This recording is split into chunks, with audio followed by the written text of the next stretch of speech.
nueva edición de Cara a Cara, en la que tendré el inmensísimo placer de entrevistar a Jesús Maestro, catedrático de Teoría de la Literatura y Literatura Comparada, sobre su último libro, Una filosofía para sobrevivir en el siglo XXI. Creo que este título se ha escogido con mucha intención y que todas las palabras esconden un significado, y precisamente por eso voy a utilizar como hilo conductor el título del libro para estructurar esta entrevista. Entonces, en primer lugar, hablaremos sobre la filosofía, en segundo lugar, sobre la supervivencia y lo que significa y lo que implica una filosofía para sobrevivir, y en tercer lugar, sobre los peligros que nos acechan en el siglo XXI. Jesús, muchísimas gracias por aceptar mi invitación. Muchísimas gracias. ¿De qué? Quería empezar preguntándole, en relación con la filosofía, en relación con este primer bloque que he comentado, usted ya ha aclarado en diversas ocasiones que cuando utiliza el término filosofía en el título del libro, está utilizando la sexta acepción del término, según la RAE, es decir, entiende la filosofía como una manera o como una forma de ver las cosas o de pensar. Y sin embargo, si entendemos la filosofía como una disciplina, usted se muestra bastante crítico con ella. Y basta con leer el libro para constatarlo. Voy a leer simplemente algunos ejemplos para que quien todavía no lo haya leído pueda constatarlo. De la filosofía escribe que es un mito, un timo, una forma excéntrica de ejercer la sofística, una retórica para adolescentes, la chuche de los adolescentes o un pasatiempo de ignorantes. Y de los filósofos también escribe que todo filósofo piensa con la mente de un adolescente, o que hay muchas personas que nunca han estudiado filosofía y sin embargo organizan su vida mejor que muchos filósofos. Entonces me gustaría empezar preguntándole por qué se muestra tan duro y por qué desconfía tanto de la filosofía y de los filósofos en general. Bueno, y hay que aclarar algunas cuestiones que son las que efectivamente tienen que ver con la acepción de los términos, porque no podemos asumir que todas las filosofías son iguales, porque no lo son, ni podemos asumir que cuando se habla de filósofos, todos los filósofos son iguales, porque es que no lo son, realmente. Entonces, claro, la paradoja es, pero vamos a ver, ¿cómo escribe usted un libro hablando de filosofía en contra de la filosofía? Pues de la misma manera que se puede escribir un libro sobre la literatura hablando contra la literatura. Pero claro, el término literatura, como el término filosofía, como el término música, tiene muchas acepciones. Música es el rock y música es el concierto número 2 para piano y orquesta de Chopin, y son músicas diferentes. Música también es el reggaetón. Entonces, claro, todas estas cuestiones requieren contextualizaciones y explicaciones que son pues muy precisas. La filosofía como disciplina es algo que se puede utilizar en muchos contextos y con consecuencias enormemente diferentes. Pero evidentemente, pensemos por ejemplo en una filosofía concreta, la filosofía de Platón. La filosofía de Platón nace, entre otros objetivos, con el de quitar la literatura del Estado. Entonces no se llamaba literatura, se llamaba poética, porque se basaba en las artes del poiein, del construir con palabras. Y claro, evidentemente esa es una declaración patibularia, de exterminio respecto a la literatura. Y la literatura y la filosofía tienen en común muchas más cosas de las que algunas filosofías han querido ver y de las que algunas literaturas han querido evitar, ¿no? En este sentido se puede hablar muy ampliamente de esto. Pero si todos somos de alguna manera literatos, porque usamos palabras que utiliza la literatura, y todos somos de alguna manera filósofos, porque relacionamos ideas, sistemática o asistemáticamente, de un modo u otro, ideas racionales o irracionales, a partir de los conocimientos de los que disponemos, pues evidentemente hay muchas personas que utilizan la filosofía para engañar a los demás, como también utilizan la literatura para engañar a los demás. Entonces, claro, cuando se utiliza cualquier actividad humana para engañar al prójimo, se hace un uso sofista de esa actividad humana, sea la filosofía o sea la literatura.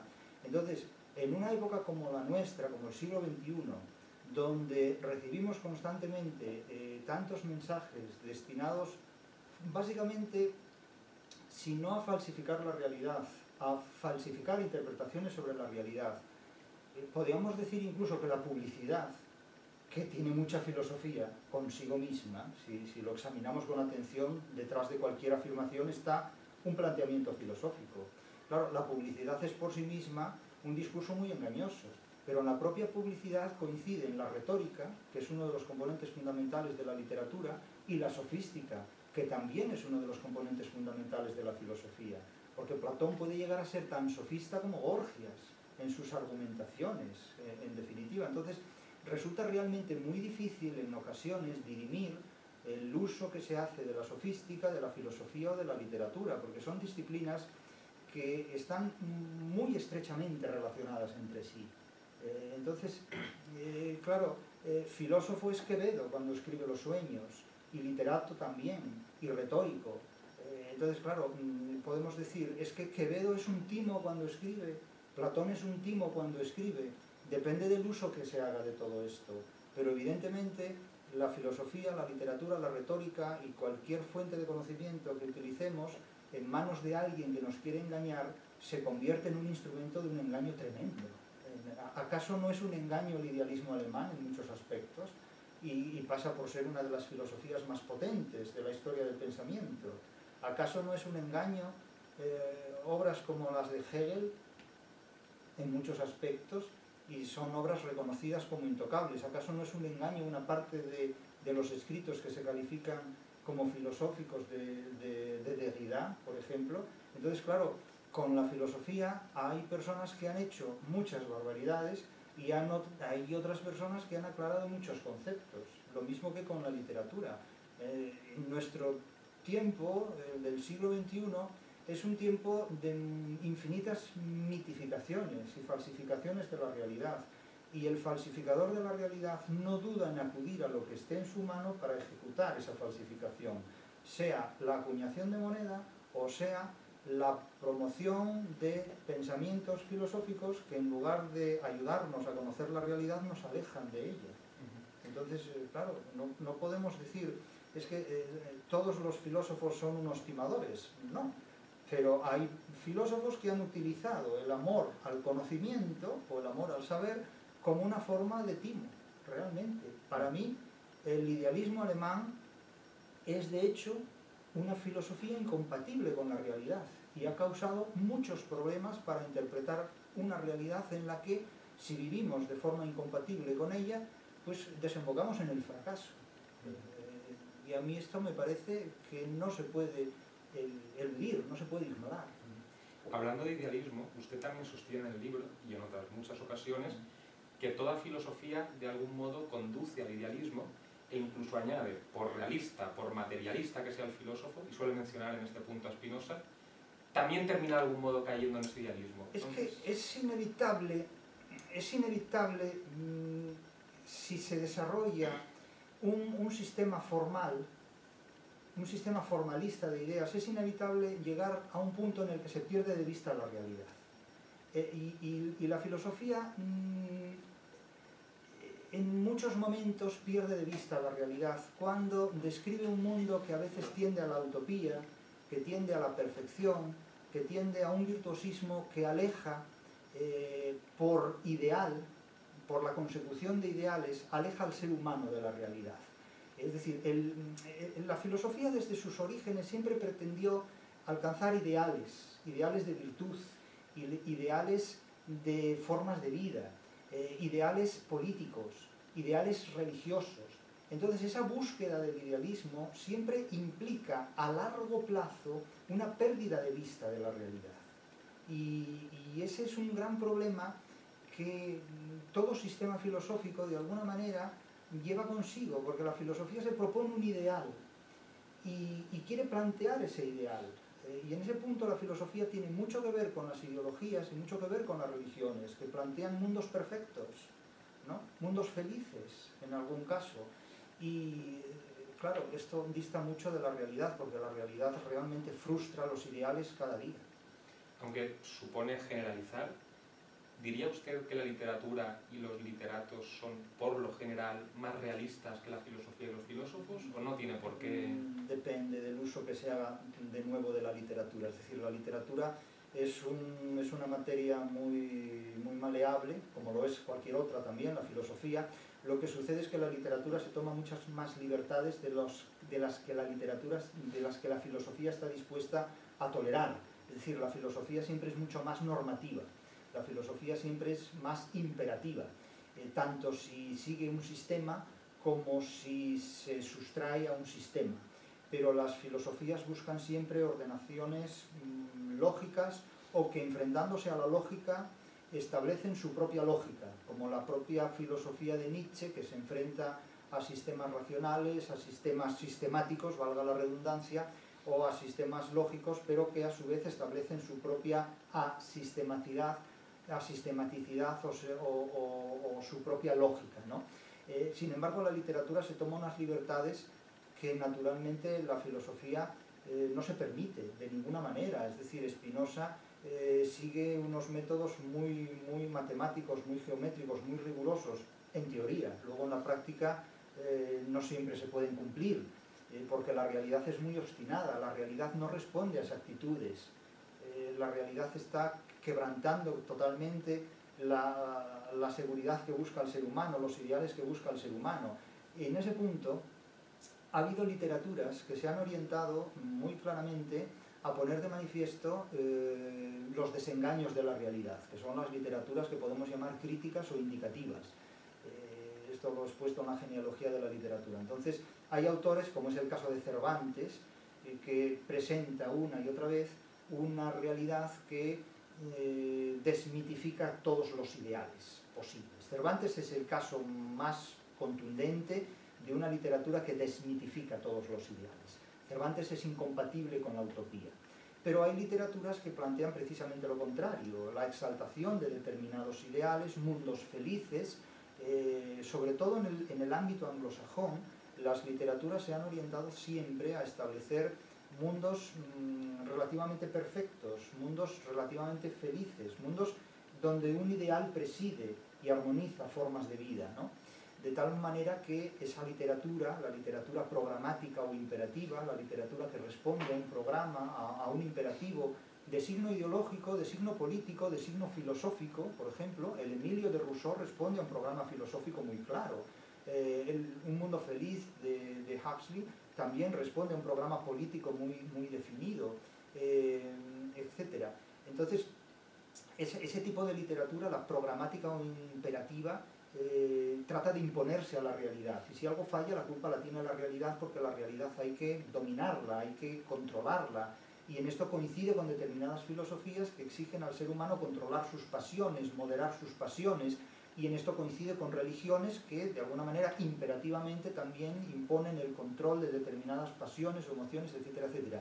Y luego hay literaturas mucho más libertinas, como la sofisticado reconstructivista, donde pues plantea figuras extraordinarias, sobrenaturales, donde lo fantástico y lo maravilloso violentan la lógica de la realidad en la que vivimos. Entonces, por eso digo que la literatura se toma unas libertades que la filosofía no está dispuesta a suscribir de ninguna manera. La filosofía se muestra a sí misma como un camino de virtudes en muchos casos, la literatura no.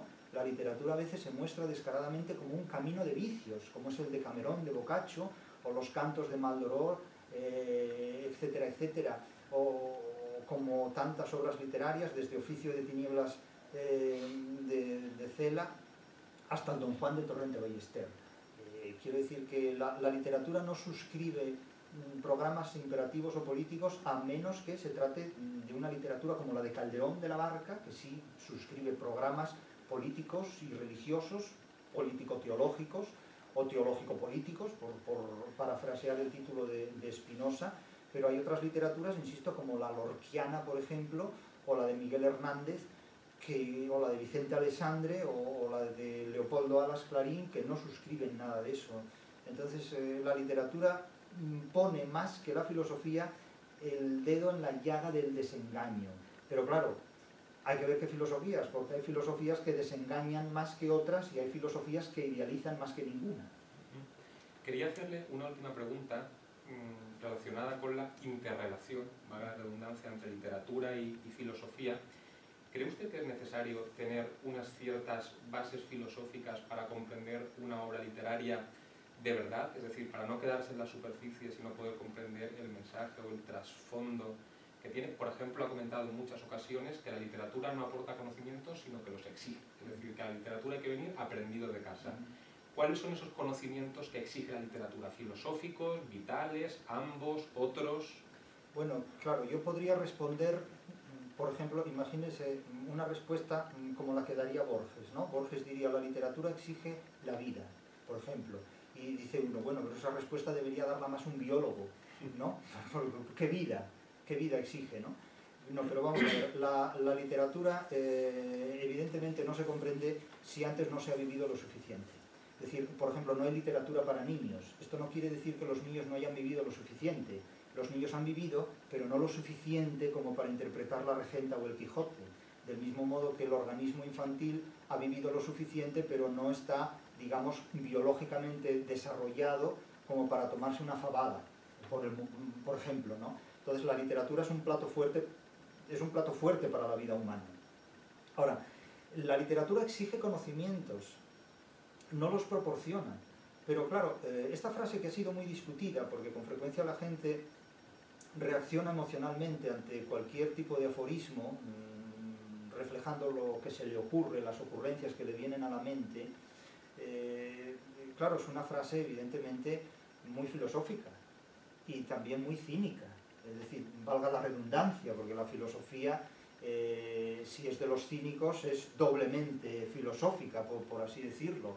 Y claro, no podemos decir tampoco es que la filosofía de los cínicos es un timo. Quizás sea la que menos time de todas las filosofías, evidentemente, según cómo se tome ese ejercicio filosófico. Pero la literatura no proporciona conocimientos, la literatura los exige. Y el primer conocimiento que exige la literatura es saber leer y escribir, o al menos saber escuchar, si aun siendo analfabeto no se dispone de la escritura, de una capacidad escrituraria o de lectura, se sabe oír. Pero al menos es necesario haber oído esas palabras, no haberlas leído en un diccionario, pero haberlas leído porque formen parte de la experiencia humana de esa persona o de ese grupo de personas.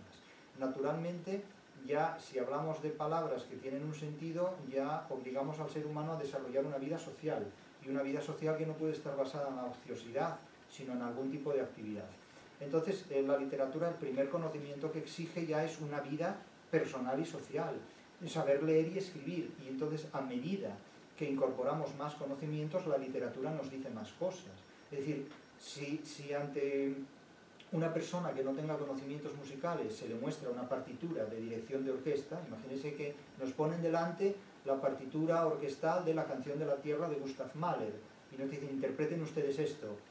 Bueno, pues exige una formación musical, exige conocer las figuras musicales, la notación musical y muchas más operaciones de interpretación musical para llegar a la dirección orquestal de un lead sinfónico como es La canción de la tierra de Gustav Mahler. Bien, pues a todas las artes les ocurre lo mismo. Es decir, para interpretar la literatura necesitamos adquirir unos conocimientos. ¿Dónde están esos conocimientos? En primer lugar están en la vida, pero esto no significa nada, porque en la vida está todo. Entonces está en una determinada formación que la vida exige, y una vez adquiridas estas técnicas, estos procedimientos o estos conocimientos para interpretar la literatura o para escribirla, pues naturalmente es necesario dotar a la literatura de un contenido.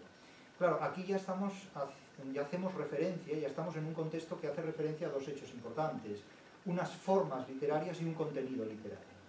Si nosotros escribimos una obra de literatura con unas formas ya conocidas y con unos contenidos ya conocidos, no escribimos una obra literaria, escribimos un kitsch, porque repetimos formas ya existentes y contenidos ya existentes. La genialidad en el arte, en general, y en la literatura en particular, consiste en que con formas nuevas, con procedimientos formales nuevos, insólitos, inéditos, que la genialidad de un escritor es capaz de encontrar, y con contenidos también nuevos y originales, con temas nuevos y originales, se construye una obra.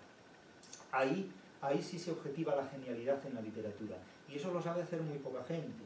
Eso lo supo hacer un Cervantes en una obra como El Quijote, no igualmente en el resto de sus obras. Y lo saben hacer determinados autores en determinadas obras concretas, pero esto no está al alcance de todo el mundo.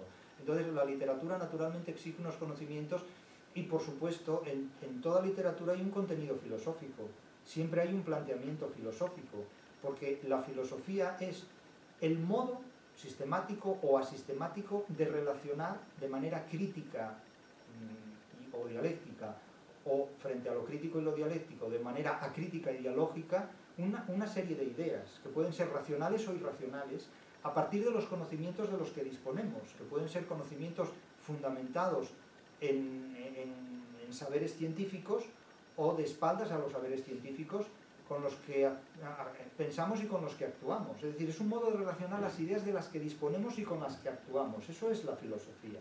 Ahora, a partir de aquí, de la filosofía se puede hacer pues un sistema de pensamiento o un asistema. Se puede hacer una manera de ver la vida, que es lo que aquí se plantea en este libro. Es un modo de ver la vida para sobrevivir en el siglo XXI. Es decir, si este libro se hubiera escrito en el siglo XVI, en el contexto del siglo XVI, del humanismo del siglo XVI, pues se podría haber titulado Espejo para príncipes renacentistas, porque el libro se situaría dentro de lo que es la tradición ensayística de lo que sería el espejo de príncipes. Es decir, es un libro para la educación de las personas principales, de las personas que se suponen destinadas a recibir una educación superior, que de alguna manera han de gestionar los saberes de la República o los conocimientos de una sociedad, ¿no? Evidentemente, este libro, evidentemente, estamos en el siglo XXI, se escribe y se publica para los lectores del siglo XXI, pero es heredero y se inscribe en esa tradición. No es, por tanto, un libro de autoayuda. Lo que pasa es que hoy día este tipo de publicaciones se perciben en el formato de la autoayuda. Naturalmente, cualquier lector de esta obra habrá afirmaciones con las que estará de acuerdo, otras con las que estará en desacuerdo, como es evidentemente inevitable y lógico, y por supuesto entenderá unas cosas de una manera, otras de otra. Da igual, porque vivimos en un mundo en el que uno hace una afirmación y la gente entiende esa afirmación como quiere, como le apetece, como le da la gana. De hecho, toda interpretación suele ser una proyección y al final pues cada uno entiende lo que quiere, comenta lo que le apetece y debate sobre lo que se le ocurre, de tal manera que la obra original es una cosa y el debate ya se ha situado en un contexto que nada tiene que ver. Ahora, en síntesis, la literatura exige conocimientos, pero no los proporciona, y exige unos conocimientos que de alguna manera son un examen. La literatura no te enseña, te examina. La literatura es uno de los más desafiantes test de inteligencia humana que hay. El arte es un desafío a la inteligencia humana. Otra cuestión es que el mundo anglosajón y las filosofías idealistas, las filosofías anglosajonas básicamente, hayan reducido el arte a una forma de entretenimiento, a una terapia emocional, hayan reducido el arte a sentimiento y hayan proscrito, hayan inhabilitado la posibilidad de interpretar intelectualmente o científicamente las obras de arte. Pero que ellos hayan afirmado esta derogación, que ellos hayan implantado esta prohibición, no supone que yo me la crea. Y como yo no me la creo, hay mucha gente que tampoco la practica. Es decir, cada cual puede tener el concepto de ciencia que quiera, pero a mi juicio la literatura se puede analizar científicamente, se puede interpretar objetivamente y en eso estamos. Es decir, desde las... bueno, no me gusta usar esta palabra, pero desde las cátedras de teoría de la literatura se ofrece una interpretación científica de la teoría de la literatura. Alguien dirá, eso no es posible. Bueno, que lo diga. Yo no voy a discutir esto. Yo simplemente me dedico a ejercer mi trabajo y, claro, plantear, es que es científico esto, no es científico. Yo no me planteo si es científico, eso es un ergotismo. Esa es una cuestión que yo no me planteo. Es decir, si yo digo que un pentasílabo adónico es un verso que se acentúa en primera y cuarta sílaba métricas, eso es una afirmación totalmente objetiva. Por lo tanto, a partir de aquí se puede decir lo que se quiera. Y me dirán, bueno, es que eso no es ciencia. ¿Y qué es la ciencia? Entonces, me pongo en plan Borges, ¿no? Y pregunto, ¿qué es la ciencia? Y entonces ya si nos ponemos en plan sofista, el último que tiene la palabra o que cree que la tiene gana. Pero eso ya nos sitúa fuera del terreno de juego en el que yo habitualmente me expreso.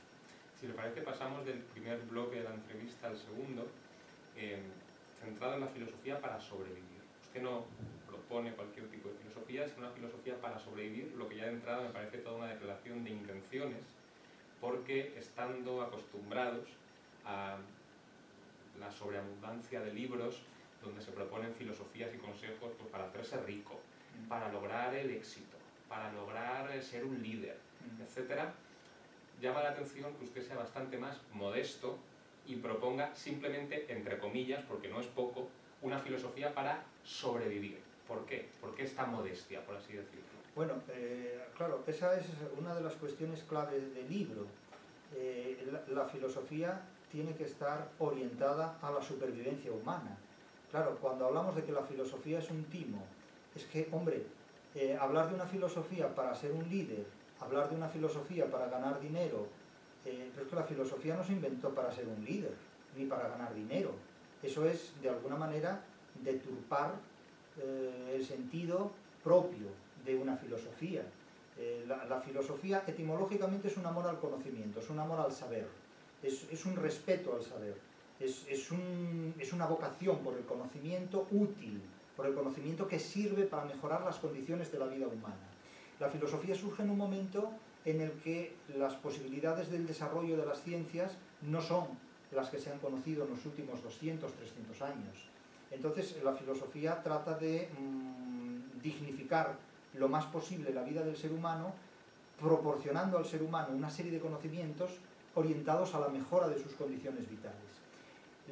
Básicamente se orientan sobre todo a mejorar su comportamiento, sus formas de conducta, cómo hacer que una persona tenga, digamos, más capacidad que otras personas para sobrevivir en la vida, pues preparándose para la guerra, porque cuando los griegos tienen que enfrentarse a los persas, pues evidentemente tienen que planificar cómo sobrevivir con eso, y utilizan una filosofía de la guerra, tienen un concepto, y también de la paz.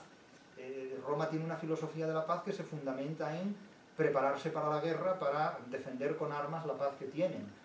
Entonces, detrás de cada forma de comportamiento humano hay un planteamiento filosófico, eso no cabe la menor duda. Ahora bien, utilizar la filosofía, y ahí es donde yo subrayo sobre todo que la filosofía es un timo. Claro, utilizar la filosofía para decir vamos a ganar dinero, o vamos a ser líderes, o vamos a ser, no lo sé, los más guapos de la clase, los más narcisistas, eso es un uso completamente equivocado de la filosofía. Y eso es utilizar la filosofía en unos términos completamente sofistas, porque eso no es filosofía, eso es simplemente astucia, argucia o una estrategia publicitaria para vender tales o cuales productos. Pero la filosofía es otra cosa, es otra historia. Es decir, si reducimos la filosofía a una estrategia mercantil o a una estrategia publicitaria, podemos llamarlo filosofía, pero eso es otra película, eso es otra historia, eso es otra consecuencia, porque eso es el idealismo hormonado en su máxima potencia. Porque detrás del liderazgo no hay más que un esclavismo de élite. Detrás de ganar dinero no hay más que una hipoteca de la vida, pero una hipoteca de todas las posibilidades de la vida. Porque el éxito laboral, el éxito económico y el éxito del liderazgo pues hacen pensar en cosas en ciertos modos muy siniestras, porque un líder es un caudillo, un líder es un duce, un líder es un Führer. Claro, eso son sociedades idealizadas por la voluntad de una especie de superhombre, ¿no? Nietzscheano, etc. La idealización del trabajo no conduce más que al éxito ¿de quién? Del amo de ese trabajo, que con frecuencia no siempre es el trabajador. Y la idealización del líder no consiste más que, en muchos aspectos, que el narcisismo de un esclavismo de élite. Entonces, estos son conceptos muy diseñados por la ingeniería laboral anglosajona, ¿no? Que tiene como finalidad explotar laboralmente al ser humano idealizando el trabajo, explotar laboralmente al ser humano idealizando el dinero y explotar laboralmente al ser humano idealizando una imagen de liderazgo. De hecho, el término líder es totalmente anglosajón, la idealización del trabajo y del dinero son elementos muy determinados por el mundo anglosajón. E insisto, en ese sentido, la filosofía es que no está al servicio de la realidad, está al servicio de una idealización galopante de muchísimos componentes, de los cuales el siglo XXI abusa de manera extrema, de manera muy fuerte. Entonces, a mi juicio, la filosofía, es decir, el conjunto de conocimientos, o sobre todo la manera de ver la vida, debe estar orientada a la supervivencia humana, porque el conocimiento es útil en tanto que es útil a la supervivencia humana. Claro, hay un momento en la historia del pensamiento en el que la filosofía recibe un golpe muy fuerte, que es la explosión de las ciencias. Las ciencias, de alguna manera, en un momento dado, producen un alzamiento frente a la filosofía que la deja fuera de juego. Para mí ese punto se produce con Newton. Newton es un hombre que se hace preguntas filosóficas a las que da respuestas científicas. Y a partir de ese momento la filosofía ya va a ocupar un lugar muy secundario en la historia del conocimiento humano. A partir de ese momento la filosofía ya va a quedar relegada sobre todo al pensamiento político. Con anterioridad la filosofía operaba en el mundo metafísico, se ocupaba de las hipóstasis, de lo desconocido, del planteamiento. El contenido de la filosofía hasta el siglo XVIII prácticamente es la religión. Es la forma que la filosofía tiene de controlar las emociones, en connivencia con la religión en unos casos, en divorcio con la religión en otros. Pero hasta el siglo XVIII los enfrentamientos emocionales entre los seres humanos los dirime la religión, entre ortodoxos y heresiarcas, entre sectarios de una opción religiosa u otra, entre sectas religiosas. Después estos enfrentamientos ya no serán religiosos, serán políticos. Entre la izquierda y la derecha, entre estos partidos o estos otros, ya los enfrentamientos no serán entre religiones emocionalmente, sino entre ideologías emocionalmente. Pero la filosofía ya ha perdido la atención que antes tenía, ha perdido el monopolio del conocimiento. Ahora el monopolio del conocimiento lo tiene la ciencia. Y ante la ciencia surgen naturalmente reacciones de filósofos que tratan de plantear una visión de la ciencia como una amenaza. El caso de Nietzsche considera que la ciencia no lo explica todo. Nietzsche de alguna manera salvaguarda la existencia de Dios en el concepto de la nada. El propio Kant construye todo un sistema idealista de pensamiento que es un arca de Noé para salvaguardar la metafísica del mundo antiguo, dentro de la tradición más extrema y radical del protestantismo, que es el pietismo. Es decir, que el idealismo alemán lo que ha hecho ha sido salvaguardar la metafísica del mundo antiguo dentro del poder terrible que la ciencia experimenta desde el siglo XVIII en adelante. ¿Y qué hace Freud? Pues en definitiva Freud encapsula toda la metafísica anterior en un concepto fantasmagórico que es el inconsciente. Y claro, aquí nos movemos de nuevo en los grandes logros de la literatura anglosajona. Como comentaba yo recientemente con David Souto Alcalde, y él me decía, la literatura anglosajona, fantasmas y detectives. Claro, pero es que la realidad es mucho más que eso, ¿no? Evidentemente. Entonces la filosofía, cuando ya no se ocupa de la religión, se trata de ocupar de las ideologías políticas, y cuando ya fracasa la religión y la política, se ocupa de la autoayuda. Entonces, en este punto la filosofía es un timo, porque la filosofía no se hizo para reducirse a una terapia de grupo. Es que la filosofía es otra cosa, realmente otra cosa, pero a la filosofía le han ido comiendo el terreno, originariamente las religiones, posteriormente la política y las ideologías, y actualmente la autoayuda. Los libros de autoayuda son en el fondo libros de filosofía idealista, que idealizan eso, el trabajo, el éxito, el dinero, para conducir al ser humano al fracaso, a la extenuación laboral, al fracaso económico, porque unos son extremadamente ricos y otros son extremadamente pobres. Entonces, pero es que la filosofía no es eso, es que la filosofía es otra cosa.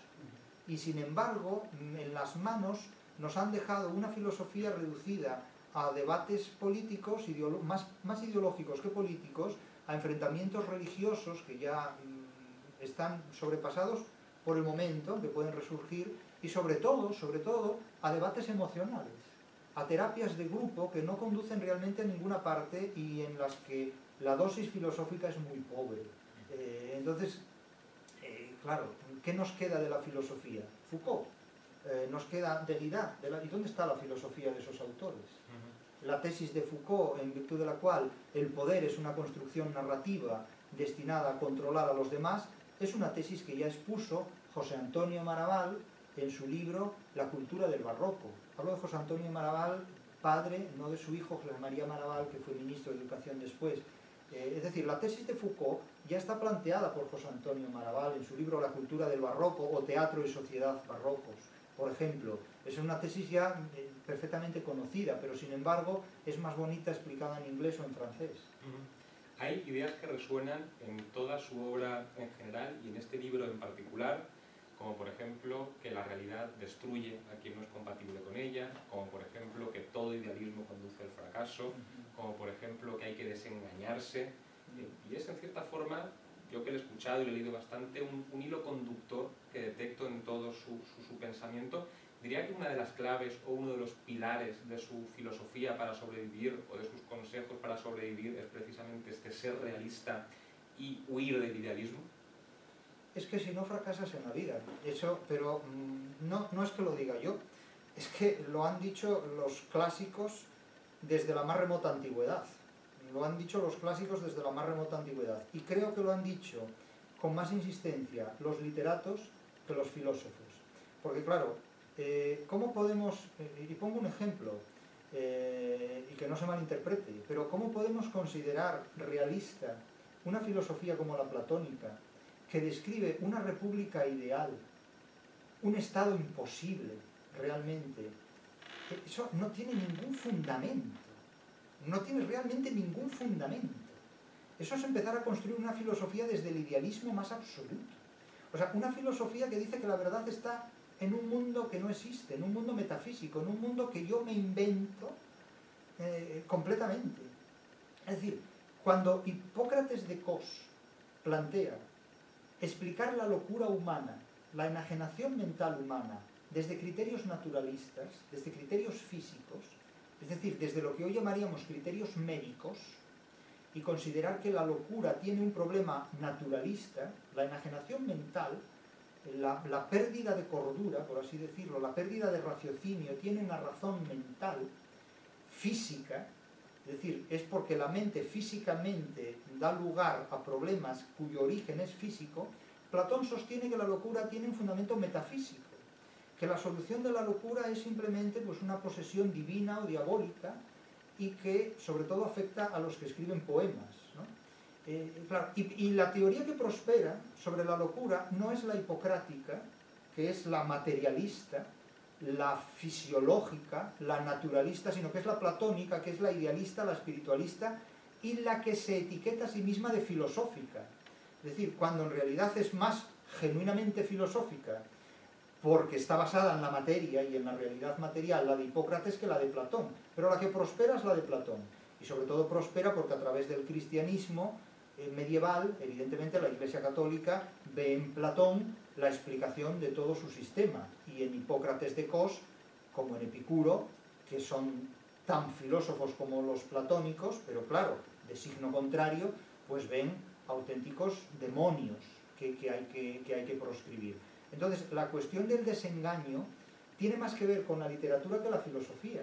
Porque, insisto, la filosofía conduce en muchos casos al autoengaño colectivo. Porque la República de Platón no es más que una obra de autoengaño colectivo. Es de un idealismo tan galopante que resulta incompatible con la realidad hasta el punto de que Platón en la corte de los tiranos siempre idea estados imposibles, estados abiertamente utópicos. Y he puesto el ejemplo de la locura, que es uno que se puede poner entre tantos otros. Es decir, mientras Tomás Moro escribía sus utopías, la tradición hispano-grecolatina escribía El Príncipe de Maquiavelo, o Baltasar Gracián escribía El Político. Es decir, la literatura española no se ha extraviado en utopías. Las utopías las ha parido sobre todo la anglosfera y el mundo anglosajón, y no por casualidad. Entonces, ¿en qué se ha basado sobre todo la tradición literaria hispano-grecolatina, Roma, Italia, España? En la experiencia del desengaño, en enfrentarse directamente a la realidad y exponer la vida para sobrevivir. Entonces esto ya lo plantea Cervantes, lo plantea Quevedo, sobre todo en una obra como Los Sueños. Es decir, mucho antes de que Freud dijera la verdad está en los sueños, Quevedo plantea la verdad está en los sueños porque los sueños presentan el negativo de la realidad, la versión invertida de la realidad, ¿no?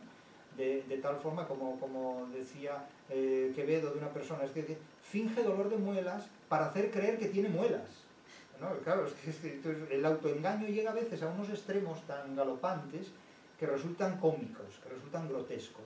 Y como he dicho muchas veces, si Alemania realmente hubiera comprendido el Quijote, se habría ahorrado 2 guerras mundiales, porque se habría desengañado y habría abortado completamente el desarrollo de un sistema filosófico idealista como fue el kantiano, que eso es un error genético en la historia de la filosofía.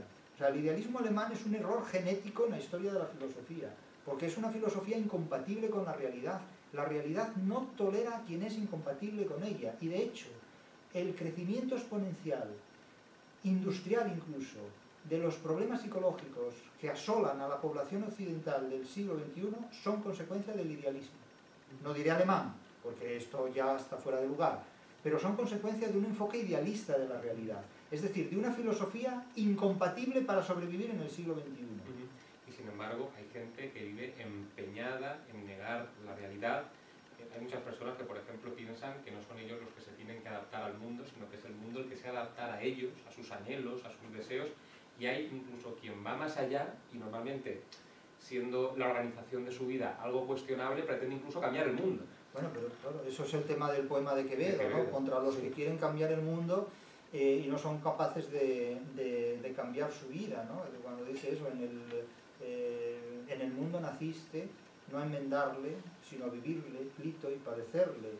Puedes, siendo prudente, conocerle. Podrás, si fueres bueno, despreciarle. Tú debes, como huésped, habitarle, y para el otro mundo disponerle, pero muy discretamente, no insiste tanto como Platón. Y para el otro mundo, disponerle, etcétera, etcétera. Entonces, claro, en un contexto de esta naturaleza, advierte de los engaños de la vida. Vives atento a sus quimeras engañosas, ¿no?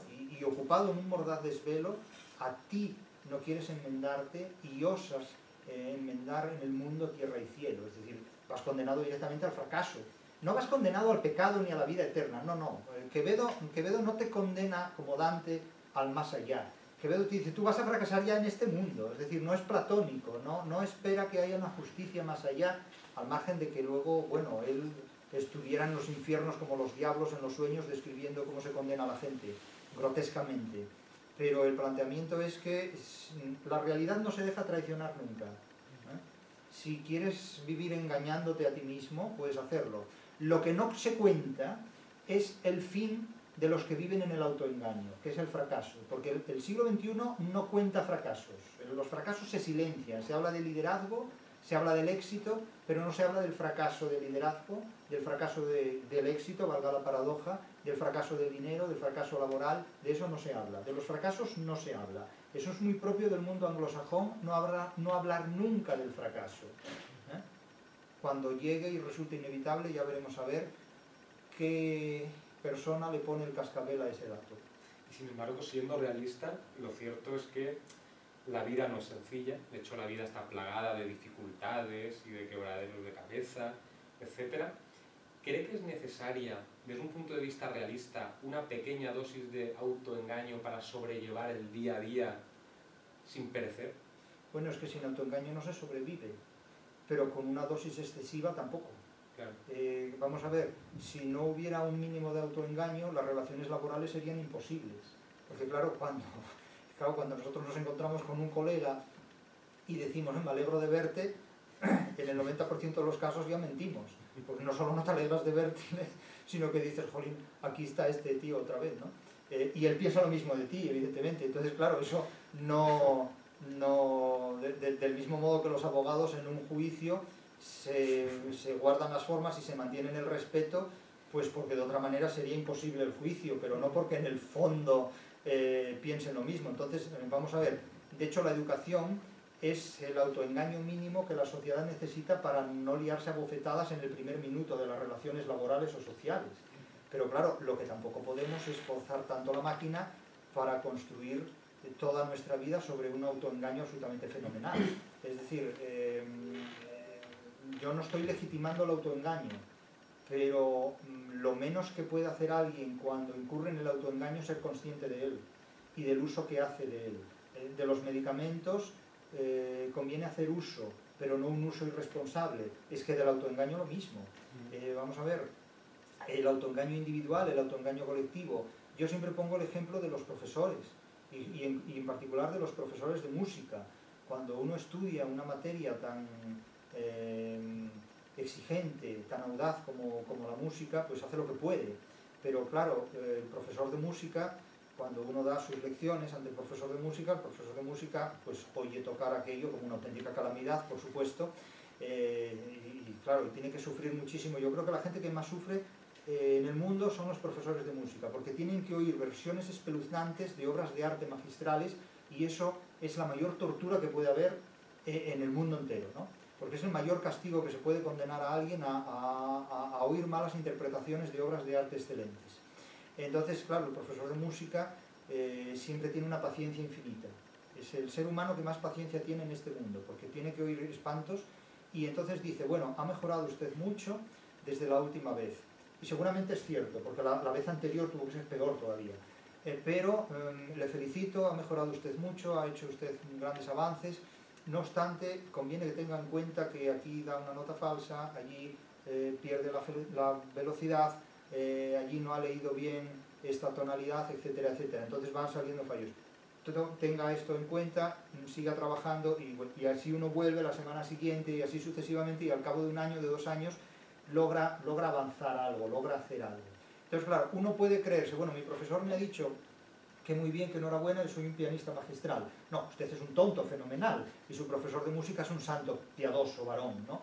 Entonces, no podemos creernos esto, ¿no? Entonces, claro, uno publica un libro y sale en la prensa y dice, bueno, soy famoso, soy muy inteligente y tal, y bueno, tú eres un tonto fenomenal que cree en las apariencias, en fin, atento a sus quimeras engañosas, ¿no? Vives mal presumidas y ambiciosas horas, atento a sus quimeras engañosas. Entonces, o sea, no te lo creas, no te lo creas, no te lo creas, porque si te lo crees, estás haciendo un abuso de autoengaños que te van a conducir a un fracaso mucho mayor. Y ponemos el ejemplo de aquella profesora que decía, hoy voy a enseñaros el retrato de mi alumno favorito, y entonces iban desfilando los alumnos, los niños, y les enseñaba un espejo, ¿no? Y claro, cada alumno salía feliz porque era su alumno favorito. Un profesor no tiene alumnos ni favoritos ni no favoritos. Un profesor tiene una responsabilidad, es un trabajo que hacer, y tienes básicamente que poner en funcionamiento una educación cuyo objetivo no es engañar al alumnado, sino desengañarlo, porque solo el desengaño te hace compatible con la realidad. Ahora, si uno quiere vivir en un tercer mundo semántico, pues con su fracaso se lo coma. Hablando de trabajo, ha dicho en muchas ocasiones que quien no trabaja no madura. ¿Por qué? Pues porque el trabajo supone el enfrentamiento radical con la realidad. En el trabajo, la tolerancia de los errores no se permite fácilmente. Es decir, si uno se queja de un profesor, cuando tenga un jefe no sé qué hará. Es decir, en el trabajo no caben los idealismos, cabe la cortesía, caben las buenas formas, pero también en el despido. Te pueden despedir con muy hermosas palabras, te pueden cesar en funciones con muy hermosas palabras, pero en el trabajo además todos tenemos un jefe, y en última instancia el jefe, el último jefe laboral es la realidad. La realidad en este caso del mercado, en otros casos la realidad de las leyes, en el derecho laboral, en el derecho mercantil. Es decir, que la realidad es el jefe supremo de lo que hay. De tal manera que uno puede engañarse en muchos terrenos, pero cuidado, porque el engaño en el terreno laboral es más difícil de sostener que en otros. Hay que rendir cuentas, hay que conseguir unas estadísticas. Se pueden falsificar las estadísticas, pero no puedes falsificar la realidad. Es decir, el autoengaño se paga caro. Luego es cierto que también los errores cuestan caros a quien los paga, no a quien los comete. Pero eso ya es otra cuestión. Eso ya forma parte de la habilidad de los sofistas o de las habilidades de los tramposos para sobrevivir. Pero claro, no es lo mismo sobrevivir al siglo XXI con trampas que con filosofías. Ahora es cierto, como hemos dicho en alguna ocasión, que, por ejemplo, la censura no tiene sentido en una sociedad en la que con trampas se llega más lejos que con prohibiciones. Pero eso ya es otra cuestión. Ahora, el valor de la trampa es enormemente importante y todo jurista sabe que quien hizo la ley hizo la trampa, desde la más remota y antiquísima paremia. Hemos hablado de la filosofía para sobrevivir, y vamos a adentrarnos ahora en el siglo XXI.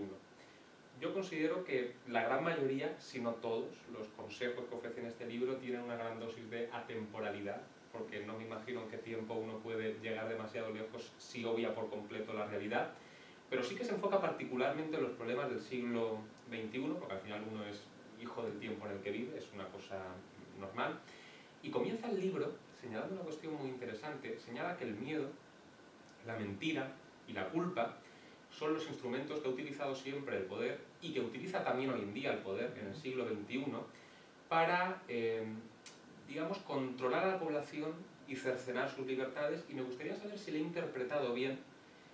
Tal y como yo lo veo, lo que usted sostiene es que al poder no le hace falta, no le interesa arrebatarnos nuestras libertades por la fuerza bruta, porque sería algo quizás chapucero y que podría levantar ciertas críticas, aunque hoy en día lo dudo, pero, en fin.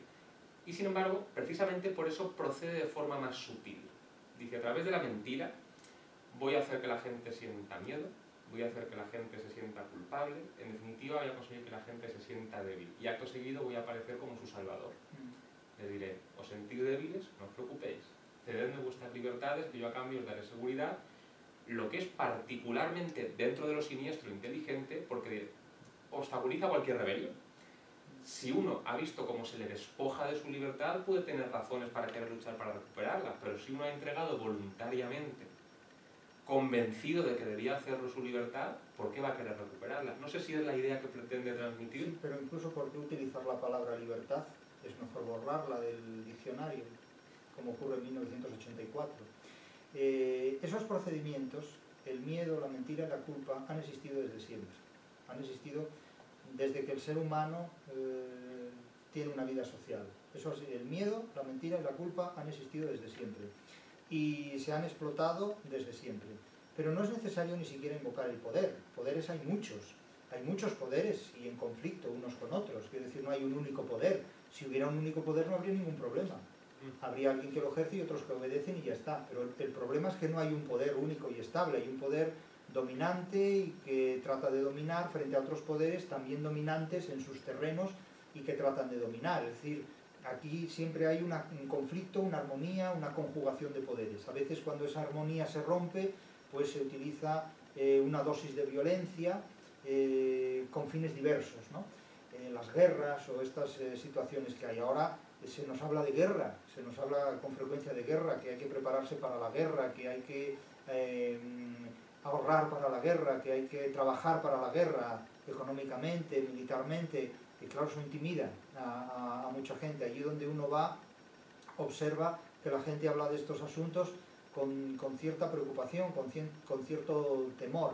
Entonces, estas tres teclas, el miedo, la mentira y la culpa, siempre han funcionado y además han funcionado muchísimo, porque el ser humano es una criatura por naturaleza muy inflamable, desde el punto de vista tanto del miedo como de la valentía, desde el punto de vista tanto de la verdad como de la mentira. Hay gente que se inflama cuando habla de la verdad y dice, si yo soy más amigo de la verdad que de mis amigos, o sea, pues cuando tengas un problema que te ayude la verdad. Y como ya se dice, ¿no? Vida sin amigos, muerte sin testigos. Y supongo que la verdad le dará la extrema unción, ¿no? Cosas de ese tipo. Para mí es mucho más importante, porque la verdad está en los amigos. Es decir, esa disociación entre la verdad y los amigos es totalmente retórica y poética, pero no real, no es cierto. Pero bueno, esta es otra discusión. Entonces el miedo, la mentira y la culpa son absolutamente fundamentales. No olvidemos que las religiones, muchas religiones nacen culpando al ser humano de un pecado original. Dice, pero vamos a ver, ¿yo qué hice? ¿No? Entonces, bueno, nosotros le libramos de este pecado original que usted tiene por el hecho de haber nacido. El delito mayor del hombre es haber nacido, dirá Calderón, mediante el bautismo. Y bueno, pues ya está. Pero ya has entrado en el terreno de juego, ¿no? Entonces se generan culpas de las cuales solo te redime la administración de creencias que yo llevo a cabo. Entonces ya estamos en un contexto religioso que puede resultar satisfactorio para unas personas, pero tal vez no satisfactorio para otras. Es que depende, no todo el mundo es enemigo de determinados miedos ni está libre de ellos. La mentira ha funcionado perfectamente de toda la vida. La publicidad es una forma de gestión de la mentira. Y lo sabemos, ¿no? Es decir, etcétera. Prueba esto que te crece el pelo, pues, etcétera, etcétera, ¿no? Es decir, cualquier cosa funciona. Y el miedo, pues, en fin, el miedo es un sexto sentido.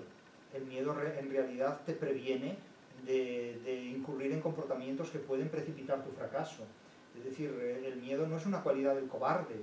El miedo es un sentimiento humano que te evita, pues, acercarte a un precipicio, o que te evita ponerte a volar abriendo las manos y los brazos, porque la ley de la gravedad es más fuerte. Entonces, claro, si se carece del sentido del miedo, bien porque se sea un insensato o un inconsciente, eso acarrea muchos problemas.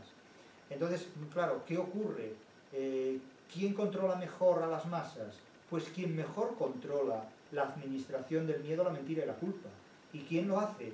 Pues el poder que sea más inteligente para ejecutar esto y para llevarlo a cabo, indudablemente. O sea, ¿por qué la cultura anglosajona ha hecho tanta literatura sobre detectives y fantasmas?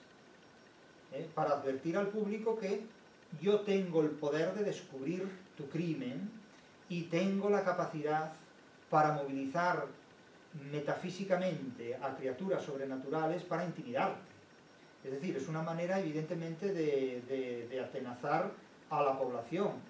Medio en broma, medio en serio, pero cuidadito, cuidadito, como series de televisión que todo un sistema operativo de detectives y de científicos pues pueden identificar inmediatamente al autor del crimen, ¿no? Al artífice de un crimen.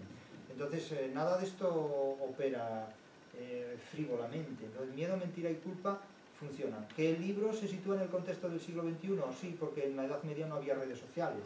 Pero claro, las redes sociales que hacen creer al ser humano que es dueño de sus opiniones, que tiene la última palabra en todo, que puede comentar libremente sus ocurrencias como si fueran cátedras de universidad, o exponer cátedras de universidad como si fueran ocurrencias en redes sociales, que de todo hay, tanto de un signo como de otro, pues crea una ilusión de falsa seguridad que luego con la realidad tiene muy poco o nada que ver. En relación con el miedo y la mentira y la culpa, yo reflexionando pensaba, claro, normalmente el éxito de una estrategia de manipulación consiste en que el manipulado no se dé cuenta de que lo está haciendo, de que lo está haciendo. Y sin embargo detecto que hay mucha gente que sí que es consciente de que está siendo manipulada, que hay mucha gente que sí que es consciente de que la están atropellando a través de normas absolutamente absurdas, injustas, etc. Y aún así obedece. ¿Por qué obedecemos aún a pesar de detectar todo esto? Porque es más rentable. Es mucho más rentable obedecer que rebelarse. Es decir, la sumisión hoy día está muy bien pagada. El siglo XXI paga la sumisión mejor que ninguna otra etapa de la historia. Es decir, al rebelde hoy ya no se le quema vivo en la plaza del pueblo, no se le guillotina en posterior plaza de la Concordia. Esto hoy no ocurre. Es decir, hoy digamos a la gente se la educa por las buenas para que no moleste. Y bueno, se puede o no estar de acuerdo con este procedimiento, pero lo cierto es que la gente cada vez molesta menos, con lo cual el procedimiento funciona, porque al que molesta se le compra o se le paga, y si no acepta pues se negocia de diferentes maneras, y si no, bueno, siempre hay ofertas que no se pueden rechazar, como dice una célebre película, ¿no? Entonces, bueno, pero el margen de negociación es muy grande. Es decir, nunca se ha negociado tanto con el adversario como en el siglo XXI. Es decir, en tiempos pasados no había tanta oferta, hoy sí. Entonces, claro, es mucho más rentable obedecer que rebelarse. Y de hecho, las capacidades de rebelión son mínimas en nuestro tiempo y en nuestra sociedad. Y esto no podemos negarlo. Tiene un valor muy positivo. Tiene un valor muy positivo porque no nos matamos. Otra cosa es que este procedimiento pueda mantenerse indefinidamente durante mucho tiempo o a qué precios, pero eso ya no lo sabemos. Quiero decir, los intelectuales hacen su trabajo y atemperan a las masas enormemente. Los intelectuales siempre han sido terapeutas de masas en este contexto y en cualquier otro. Es decir, un intelectual es un cura que habla a ateos, en definitiva, y entonces les va diciendo tenéis que comportaros de esta manera o tenéis que prepararos para la guerra, tenemos que defender los valores de Europa. Se ha dicho recientemente, los intelectuales han suscrito declaraciones de esta naturaleza, pero ellos ven pues, manifestaciones por internet, no participan en ellas. Entonces es una manera muy propia de comportarse de los intelectuales, ¿no? Yo mismamente, cuando hablo de Borges en estos términos, lo hago con frecuencia así, porque Borges era una persona que hablaba de los demás como si él no fuera uno de tantos, ¿no? Y al hacer declaraciones de este tipo, pues no falta quien me diga, bueno, pero es que usted es un intelectual también. Bueno, si yo soy un intelectual, mis relaciones con el ser un intelectual son las mismas relaciones que hay entre un huevo y una castaña. Quiero decir, la analogía entre un huevo y una castaña es la misma analogía que puede darse entre ser un intelectual y ser como soy yo. Por ejemplo, claro que si entendemos por intelectual a alguien que se dedica pues, a actividades intelectuales somos todos. Claro, como todos somos taxistas porque en algún momento dado hemos llevado un coche a alguien a alguna parte. Pero claro, eso ya es sacar, digamos, las cosas de su quicio. Describiendo la sociedad del siglo XXI, señala que el objetivo y la meta ya no es la libertad, sino la felicidad. ¿A qué se debe esta obsesión casi enfermiza, o sin el casi, por la felicidad? Porque la felicidad no causa problemas, la libertad sí. Claro, luchar por la libertad es algo muy diferente a luchar por la felicidad. En primer lugar, porque no se sabe lo que es la felicidad. O sea, de la felicidad se habla constantemente y cada uno de la felicidad puede decir lo que quiera porque es una palabra que sirve para todo, porque no sirve para nada. Es decir, hablar de la felicidad queda bien, perfectamente. Entonces, es la típica pregunta, es lo que se llama en retórica literaria, es lo que se llama un erotema. Son preguntas que no tienen ningún tipo de respuesta precisa ni exacta, sino que solo se puede responder a ellas metafóricamente. Entonces, imagínese usted que está hablando pues, con personas lúcidas, sabias, como eran, por ejemplo, pues, Octavio Paz o Antonio Gala o el propio Borges, ¿no? Y le pregunta a usted a estos, ¿qué es para usted la felicidad? Entonces estos autores aprovechan esa pregunta para responder cualquier cosa. Y cualquier cosa que digan está bien, porque bueno, la felicidad, ¿qué es la felicidad? Es la vida. La felicidad es escuchar el mar. La felicidad es leer poemas de amor. La felicidad es pasar las noches con Virgilio, que tiene tela el tema. La felicidad es tener salud, que es lo que yo digo. Para mí la felicidad consiste en tener salud y en cuidar de la salud de quien no la tiene. Porque uno no puede vivir descuidando la salud de sus seres queridos. Y te hace muy infeliz no poder ocuparte de la salud de las personas queridas. Eso para mí es la felicidad. Ahora bien, no hay una ciencia de la felicidad. Entonces, mientras la gente busque la felicidad y deje tranquila la libertad, habrá menos problemas sociales y menos problemas políticos. El siglo XIX hizo muchas guerras en nombre de la libertad. La Revolución Francesa se hizo en nombre de la libertad. Entonces, si hubieran luchado por la felicidad, que también lo hicieron a su manera, pero pasando por la puerta de la libertad, porque el lema era libertad, igualdad y fraternidad, no felicidad, la felicidad llegó mucho después, pues claro, la felicidad es más terapéutica, menos problemática, menos controvertida. De hecho, no es lo mismo tener a 100 millones de personas buscando la felicidad, que están muy entretenidas porque no la van a encontrar nunca, que 100 millones de personas buscando la libertad, porque por la libertad no se busca, por la libertad se lucha. Entonces, claro, es muy diferente, porque da la impresión de que si alguien lucha por la libertad está causando ciertos problemas.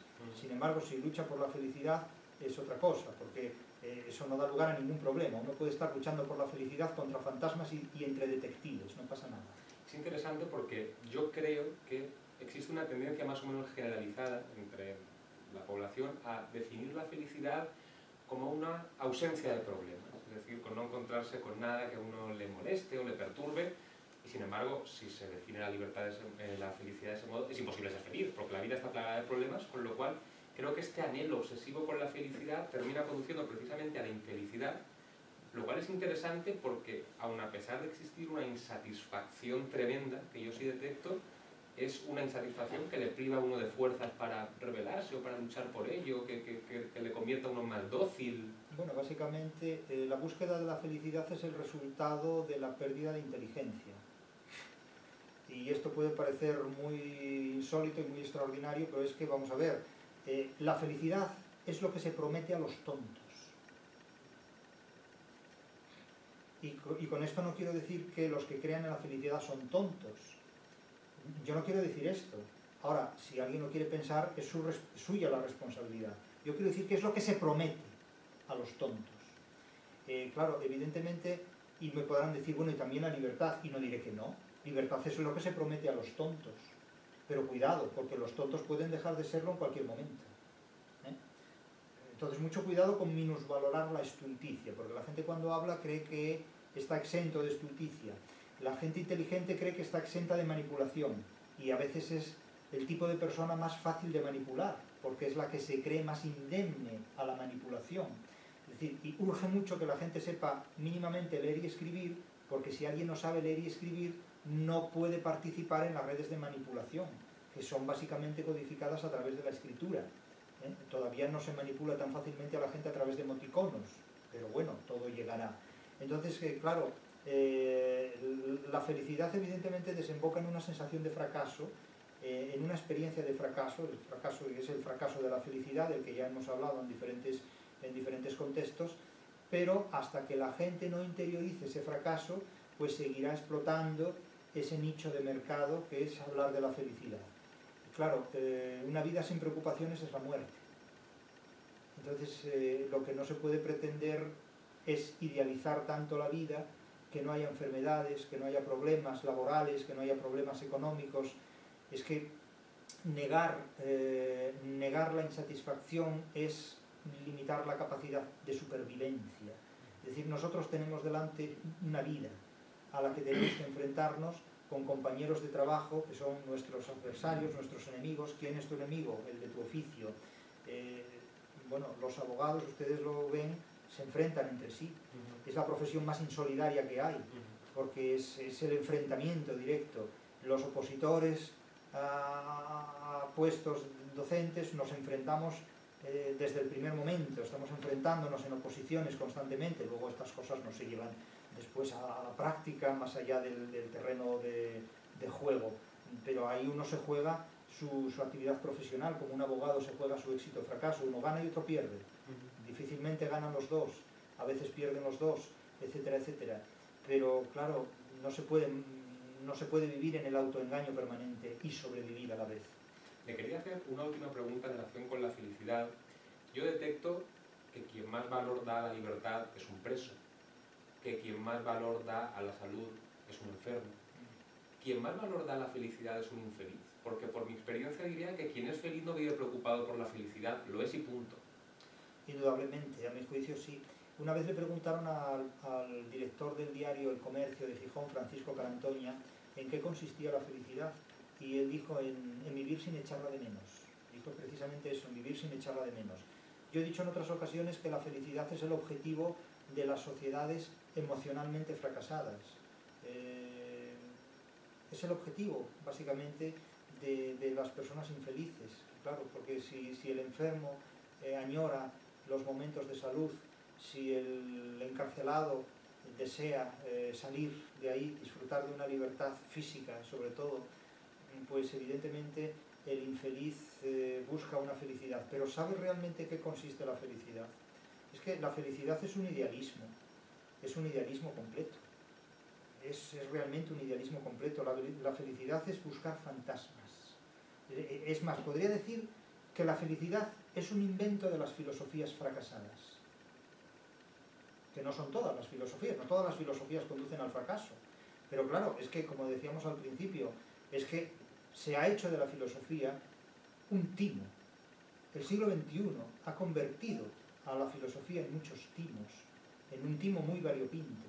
Y de hecho, la felicidad como objetivo idealista, como objetivo ideal, es el resultado de filosofías fracasadas, que se resisten a desaparecer y siguen vendiendo timos, y siguen vendiendo mitos, y siguen vendiendo fantasmas, espectros y demás en diversas ocasiones, en muy diversas ocasiones, que Narciso es el dios del siglo XXI. ¿Por qué ha proliferado tanto el narcisismo con respecto a otras épocas pasadas, que yo sí que lo detecto también? Básicamente por la pérdida de vista de la realidad. Es decir, el mundo en el que vivimos, en el siglo XXI, por el momento, permite unos límites de autosatisfacción personal que en ninguna otra época anterior se dieron de forma tan industrial, de forma tan galopante. Es decir, la autosatisfacción personal es hoy de unos extremos inéditos. Y claro, es el sapo que se hincha hasta que un día revienta, porque claro, la imagen falsificada en el espejo del propio yo, eso es el narcisismo, es el autoengaño exponencial, el autoengaño supremo. Y claro, cuando uno no es tan sabio, ni tan guapo, ni tan listo, ni tan valioso como se le ha hecho creer, y descubre que habla en prosa sin saberlo, como el personaje de Molière, pues claro, la situación puede ser insoportable. Es decir, mucho cuidado con inflar el narcisismo, porque el resultado de eso es el fracaso, pero es un fracaso trágico. Es un fracaso que termina en el suicidio, que termina en el homicidio, que termina en una tragedia, realmente. Y eso está por llegar todavía.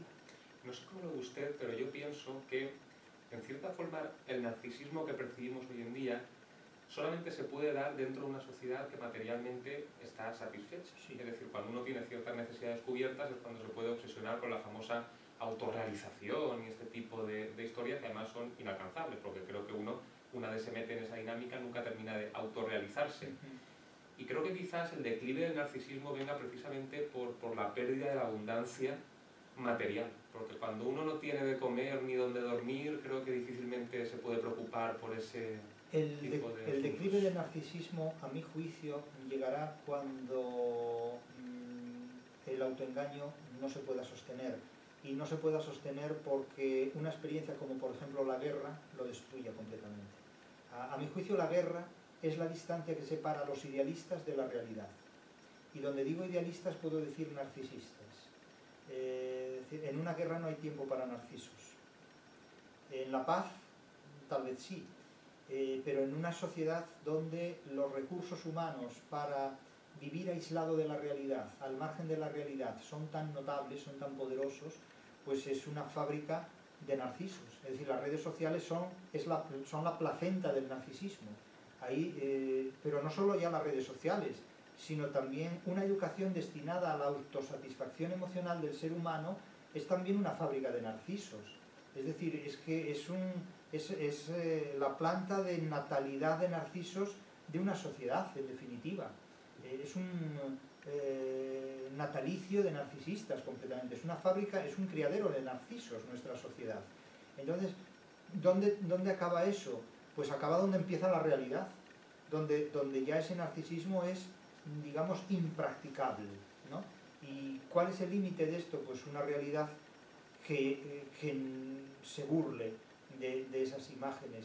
Siempre que han estallado movimientos sociales, ideológicos, religiosos, donde las emociones han estado por encima de las posibilidades de la inteligencia humana, donde el idealismo ha estado por encima de la realidad, al cabo de un tiempo esas consecuencias se han pagado muy caras. Cuando llega la hora de la frustración, la factura que se paga es muy alta, porque un idealista es alguien que no paga las facturas de la realidad y no se da cuenta de las consecuencias que eso tiene. La realidad no perdona, nunca. Cuando habla del siglo XXI, uno de los temas que con más recurrencia aborda es el de la democracia, sí. No solamente en este libro, sino en otro que dedica específicamente a este problema, el fracaso de la democracia en el siglo XXI. Es muy llamativo que dedique este libro a las libertades. La dedicatoria es a las libertades, in memoria. Lo dedica a la memoria de las libertades, dando por hecho que son una cosa del pasado, que hoy en día ya no existe, lo cual choca con la narrativa oficial, según la cual se traza un paralelismo entre democracia y libertad. La democracia es el reino de la libertad. ¿No es esto tan cierto? Bueno, cuando hablamos de democracia hay que como cuando hablamos de filosofía, como cuando hablamos de literatura, hay que delimitar de qué democracia hablamos. Claro, decimos que la filosofía es un timo, bueno, pero unas más que otras, unas más que otras. Pues no todos los filósofos son timadores. Ahora hay mucha gente que hace un uso timador de la filosofía y la reduce a un timo, o un uso sofista de la filosofía, eso está claro. De la literatura lo mismo, y con la democracia igual. Hablamos de democracia, muy bien, ¿de qué democracia hablamos? De la democracia ateniense. La democracia ateniense hoy día sería inconstitucional, pero completamente. O sea, ¿qué rasgos constitucionales cabe hablar hoy como rasgos constitucionales de la democracia ateniense? ¿Cuáles son esos? Porque una democracia donde un grupo de personas decide mayoritariamente lo que ocurre, las mujeres no votan, los metecos tampoco, los que no son miembros del ejército tampoco, es una democracia muy sui generis. La democracia estadounidense, construida sobre los imperativos de la esclavitud, hoy día es completamente inconstitucional incluso en los propios Estados Unidos. Entonces, claro, cuando hablamos de democracia, ¿de qué democracia hablamos? Hay muchas formas de interpretar la democracia, de ejecutarla. Esto lo hemos expuesto en el ensayo sobre el fracaso histórico de la democracia en el siglo XXI. La tesis de ese libro, que no es ajena a la de la filosofía, porque hay capítulos en este libro que amplían algunas de las ideas del ensayo sobre la democracia, sobre el fracaso de la democracia, lo que sostienen es que la democracia no ha existido siempre. La democracia es un guadiana en la historia. A veces aparece y a veces desaparece. La democracia en unos casos manifiesta una forma de articular las libertades y en otros manifiesta otras formas de articular esas libertades. No toda democracia defiende del mismo modo el mismo tipo de libertad. Las cosas han cambiado a lo largo de la historia. La gente a veces considera que a medida que avanza la historia la libertad se amplía. Yo creo que a medida que avanza la historia la libertad experimenta cambios. Hoy no tenemos una libertad mayor de la que teníamos en todos los aspectos hace 300 años. Hoy tenemos una libertad diferente. Hoy hay cosas que no se pueden hacer penalmente y que hace 300 años no eran delito penal. Eso los abogados especializados en derecho penal lo saben perfectamente. Para los griegos conterráneos y contemporáneos de Platón, la pederastia no es un delito. Y hoy a cualquier persona sensata semejante cosa nos parece una aberración incompatible con la vida humana, por completo, repugnante. Pero para ellos no. Entonces, claro, cabe decir, bueno, pero vamos a ver, Platón era un pederasta. Bueno, pero es que además de ser o no ser eso, que yo no voy a entrar si lo era o no, Platón era también otras cosas. Es decir, podrá ser un sofista, podrá ser un timador, sí, pero también era una persona que razonaba con una superioridad mayor que la de otros. Y alguien dirá, bueno, menos mal que dice algo esto, no, pero vamos a ver, que somos realistas. Lo cortés no quita lo valiente. Ahora bien, frente a la idea de locura de Hipócrates, razonaba como un cínico, como un sofista, etc. ¿De acuerdo? Pero la cuestión de la democracia en sí misma no nos asegura más libertad que otro sistema político, a menos que articule esa libertad y que explique cómo. La tesis fundamental del ensayo, que también está sintetizada en este libro es una síntesis prácticamente de toda mi obra, es que en el siglo XXI la democracia fracasa como sistema político porque cumple un ciclo histórico y ese ciclo histórico llega a un agotamiento. ¿Por qué? Pues porque hay otra fuerza como organización política que es más poderosa que lo que contiene a la democracia, que es el mercado frente al Estado. La democracia es el contenido del Estado. No hay democracia sin Estado. En un mundo feudal no hay democracia. Y a veces incluso habiendo Estado tampoco hay democracia. En el mundo romano no hay democracia, pero había un parlamento, entre comillas. Había unos senadores, que era una oligarquía selectísima, ¿no? Y en el Imperio Romano el 5% de la población tenía prácticamente el 100% de la riqueza, prácticamente, ¿no? Toda la riqueza que había. Entonces, claro, la democracia es el contenido de un determinado tipo de Estado que no siempre ha existido a lo largo de la historia. No cabe hablar de democracia en la Edad Media. En la Edad Media no hay Estado. En la Edad Media hay una institución eclesiástica heredera del Imperio Romano y reinos feudales, territorios feudales, no hay Estado.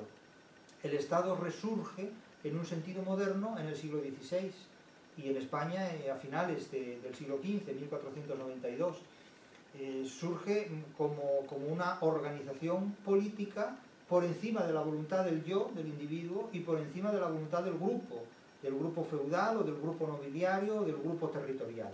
Y se impone el Estado férreamente, duramente, el Estado absolutista, el Estado totalitario. Y en un momento dado, desde el siglo XVIII, el Estado totalitario se transforma preservando la estructura del Estado, pero democratizándose. Y esa es una transformación histórica muy importante, que nos ha garantizado unas libertades que nunca se habían visto antes históricamente. Incluso en el siglo XX se despide reconociendo unas libertades humanas que tampoco con anterioridad la democracia históricamente había reconocido: derechos en las mujeres, derechos en las personas homosexuales, derechos en la población negra, es decir, unos derechos que antes no se reconocían. Y hoy, sin embargo, no es que la democracia falle como sistema, es que falla el continente de la democracia, que es el Estado. Y claro, la pregunta es, ¿por qué falla el Estado? El Estado falla porque hay una estructura mucho más poderosa que el Estado, que es el mercado, que se come al Estado. Es decir, si nosotros examinamos la historia del comercio, y es muy importante examinarla para darse cuenta de la historia de la literatura, porque la relación que mantienen la literatura y el comercio es mucho más sorprendente de lo que parece, porque la gente que se dedica al comercio ignora la literatura, la gente que se dedica a la literatura ignora las operaciones comerciales. Pero la literatura, como estrategia de poder político en el mundo comercial, tiene una importancia que si los empresarios supieran lo que puede aportar la literatura al conocimiento de su causa, se dedicarían a tener asesores literarios. Y me dirán, bueno, este tío está pirado. Bueno, yo sé lo que me digo. Yo sé lo que me digo. ¿Cuánta actividad empresarial hay en una obra como El Quijote, en El Mercader de Venecia, en La Regenta? ¿Cómo administra doña Paula, la madre del magistral, el dinero negro con el que se organiza? Mejor que la empresa pública y mejor que la propia Iglesia. En definitiva, quiero decir, bueno, y alguien dirá, bueno, pero ¿me va a enseñar Clarín a mí a administrar el dinero negro? Bueno, nunca diga de esta agua no beberé. Que la literatura tiene muchos secretos en su caja de Pandora, para el que los sabe conocer y tañer. Entonces, claro, hay una realidad muy poderosa que es el mercado. El mercado siempre ha sido denigrado históricamente tanto por la Iglesia como por el Estado. Es decir, los mercaderes siempre han sido maldecidos por la Iglesia, primero por la Iglesia, que era quien detentaba el poder, y por el Estado después, porque el Estado dependía del dinero de los mercaderes, pero los tenía muy controlados.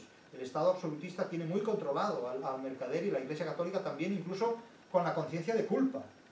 Es decir, ustedes son culpables del fracaso. Si algo falla, la culpa la tiene quien gestiona el dinero, ¿no? Entonces, claro, la Iglesia, que necesitaba el dinero de los mercaderes, no quería pagar los intereses, y entonces consideraba que era pecaminoso cobrarlos. Pero claro, cuando la Iglesia se convirtió en prestataria, ya dejó de considerar eso como una actividad pecaminosa, y reconoció que, bueno, que el mundo era complejo y que hay que... Entonces entra la hermenéutica, ¿no?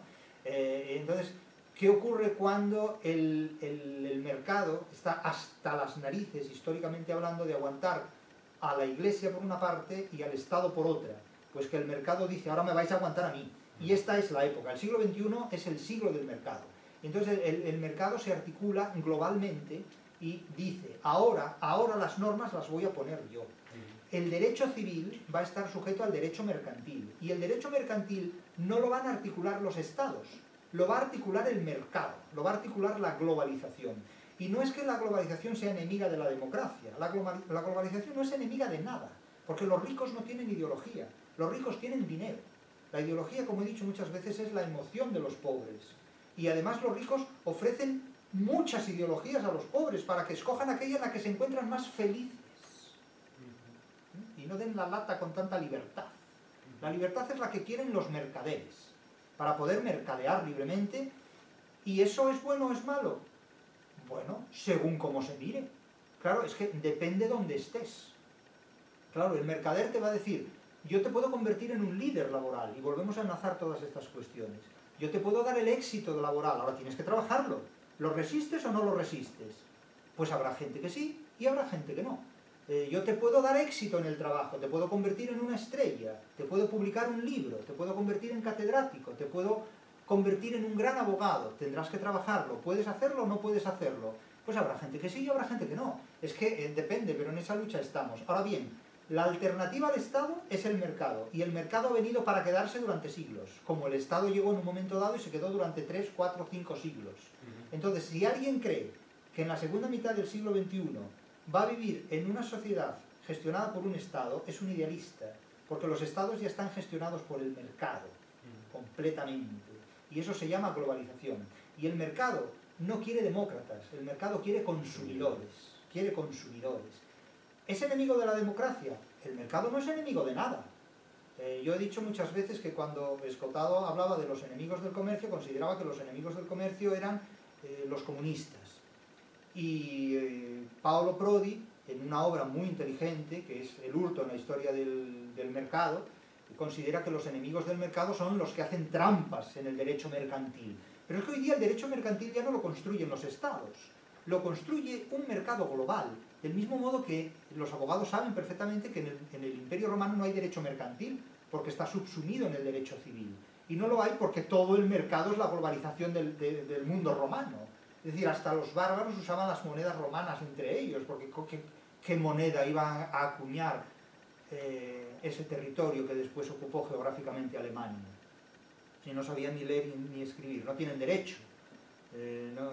Perdón, quiero decir, no se interprete mal, tienen derecho a leer y escribir, lo que no tenían eran derecho, lo que no tenían eran leyes jurídicas, no tenían jurisprudencia, es decir, ellos dirimían sus pleitos con hechizos, ¿no? Entonces era curioso que cuando Tácito escribe la Germania, ese libro idolatrado por Hitler, lo que describe Tácito en la Germania es la barbarie en la que vive esa gente que resuelve sus problemas jurídicos con rituales hechiceros. Claro, claro, estar orgulloso de ese tipo de prácticas ni Teutoburgo lo resuelve, en definitiva, pero bueno, claro, el idealismo alemán tiene una sombra alargadísima realmente, ¿no? Eso es curioso, vamos, disputarle a Mussolini, el único ejemplar que quedaba de Tácito. Entonces, el mercado ha venido para quedarse, y o te haces compatible con el mercado, o vives en un idealismo decimonónico completamente. Entonces, el Estado es una figura administrativa, pero si el mercado en un momento dado decide que es necesaria una guerra para revitalizar la economía, los estados dirán que sí, por una razón, porque no tienen capacidad de elección. Lo que hoy gobierna es el mercado. ¿Esto es mejor o peor que antes? Es que no lo sé, es que la pregunta no es si es mejor o peor. Es decir, ¿usted puede hacerse compatible con esta nueva situación en la que vivimos o no? Esa es la pregunta. ¿Usted puede sobrevivir al siglo XXI? ¿O no puede sobrevivir al siglo XXI? Esa es la pregunta, no si esto es bueno o malo, eso le da igual a la realidad. A ti lo que te importa es si puedes o no puedes sobrevivir. Y para sobrevivir es necesario tener un conocimiento, disponer de una filosofía, que no sea un timo, que no sea un autoengaño, sino que sea una forma de pensar y de actuar que nos haga compatibles con la realidad. Ha puesto muchas ideas encima de la mesa. Ha empezado comentando que era importante saber de qué hablábamos cuando hablábamos de democracia. Sí. Y en contraste con las formas tan absolutamente idealistas de interpretar lo que es la democracia, yo he escuchado de usted la definición y la descripción más realista del funcionamiento real de la democracia. ¿Cuál es? Usted suele decir al respecto que la democracia es la forma de gobierno elegida por las élites para responsabilizar al pueblo de sus fracasos. Pero siempre ha ocurrido así. Eso es lo que le quería preguntar también. Pero siempre ha ocurrido así. La Ilustración no era más que esto. Lo que pasa es que la Ilustración se dio cuenta de que la forma que tenía de gobernar la responsabilizaba a ella, porque todo para el pueblo pero sin el pueblo. Entonces, no, démosle al pueblo la libertad de que escoja a sus representantes y a sus electores y nosotros nos retiramos. ¿A dónde se han retirado las élites? Al mercado. ¿El mercado también se escudará en la democracia para poder hacer lo que quiera impunemente? Yo ya no hablaría en tales términos, porque el mercado no hace nada impunemente. El mercado tiene unas normas. Incluso el que hace trampa en las normas mercantiles paga las consecuencias. Puede perder. Es decir, es que el mercado no es... La vida de las élites, la vida de los ricos, no es tan ideal como la gente humilde cree. La gente humilde cree que los ricos, no, los ricos luchan muchísimo por mantener sus posiciones. Las élites luchan muchísimo por el trabajo que hacen. O sea, formar parte de la élite no es nada fácil realmente. Es decir, es un trabajo sobrehumano en muchísimos casos. Es que a veces a las élites se las maldice tremendamente y se las considera culpables de los fracasos y de la responsabilidad que tienen las consecuencias de sus actos. Pero no son tan malditas, hay un malditismo hacia las élites que a mí me parece que es resultado del idealismo del punto de vista de los que no forman parte de esas élites o de quienes no las conocen realmente. O sea, formar parte de las élites exige un trabajo que no todo el mundo es capaz de llevar a cabo. Entonces, que el mercado actúa impunemente, no creo que en la realidad nada actúe impunemente. Y no lo creo porque la realidad se ajusta a sí misma, se ajusta por sí sola. Claro, me pueden decir, bueno, es que esta persona ha hecho trampas y ha ganado. Nunca sabemos cuál es el precio que se paga por una trampa. No siempre se cuenta, no se sabe esto. No se sabe realmente lo que hay detrás del fracaso o del éxito. No se sabe lo que hay detrás de un iceberg o debajo de un iceberg. No siempre se sabe esto. Entonces, yo no daría por automático, porque no lo sé, el hecho de que el mercado puede cometer impunemente atropellos. El mercado también tiene que darse cuenta de que para mantenerse necesita que el dinero fluya. El mercado sabe que la gente gasta más dinero en emociones que en ninguna otra cosa, por eso las estimula, porque la emoción estimula el gasto y que el dinero corra. Pero claro, aquí hay muchos elementos en juego. Los estados todavía tienen mucha capacidad de intervención en el mercado. El mercado no ha llegado todavía a su cima de poder absoluto. Llegará más adelante, pero todavía no ha llegado. Y luego, cuando hablamos de mercado, ¿de qué mercado hablamos? Porque claro, China tiene un concepto de mercado que se parece mucho al del Imperio Romano, porque el mercado es el Estado. Sin embargo, Estados Unidos tiene un concepto de mercado que ya no es el mercado del Estado, sino el mercado de grupos, de élites, de lobbies, que son grupos de trabajo. Para mí un lobby es un grupo de trabajo, no es tanto una secta siniestra. No. El lobby es un grupo de trabajo que trabaja por sus intereses. Como diría Celestina en la obra que lleva su nombre, vivo de mi oficio como cualquier oficial del suyo, es decir, de la gestión de la prostitución. Eso dice Celestina, no dice vivo de la gestión de la prostitución, dice vivo de mi oficio como cada cual oficial vive del suyo, ¿no? Y los que trabajan en el mercado dirán lo mismo. Mire, yo vivo de su oficio. ¿Quiere usted dirigir una empresa? ¿Quiere usted asumir el riesgo de lo que supone dirigir esto? Hágalo y a ver a dónde va. Es decir, el mercado agota la salud de mucha gente. Provoca un deterioro en la salud humana. Eso tal vez no se cuenta. Pero ¿cuántas personas fallecen con 60 y tantos, 70 y tantos años después de haber logrado un éxito mercantil importante, poderoso? Eso forma parte de la factura del currículum vitae del éxito. Quiero decir que la vida de las élites no es tan placentera como tal vez desde criterios ideales se puede ver. Todo es mucho más crudo de lo que parece. Entonces, el mercado impone su poder, impone sus normas, impone sus leyes, como el Estado también impuso las suyas, porque el Estado absolutista no era tampoco ninguna maravilla. Y el Estado democrático hace lo que puede, pero tiene también sus lunares y sus inquietudes. Entonces, me dirán, bueno, ¿cuál es la solución que usted propone? Oiga, yo qué sé, pero ¿por qué tengo yo que proponer una solución? Bastante hago con dar cuenta de un sistema de pensamiento que, construido a partir de la literatura, no lo olvidemos, porque mi centro de referencia siempre es la literatura, da cuenta de esta manera de leer la partitura de la realidad.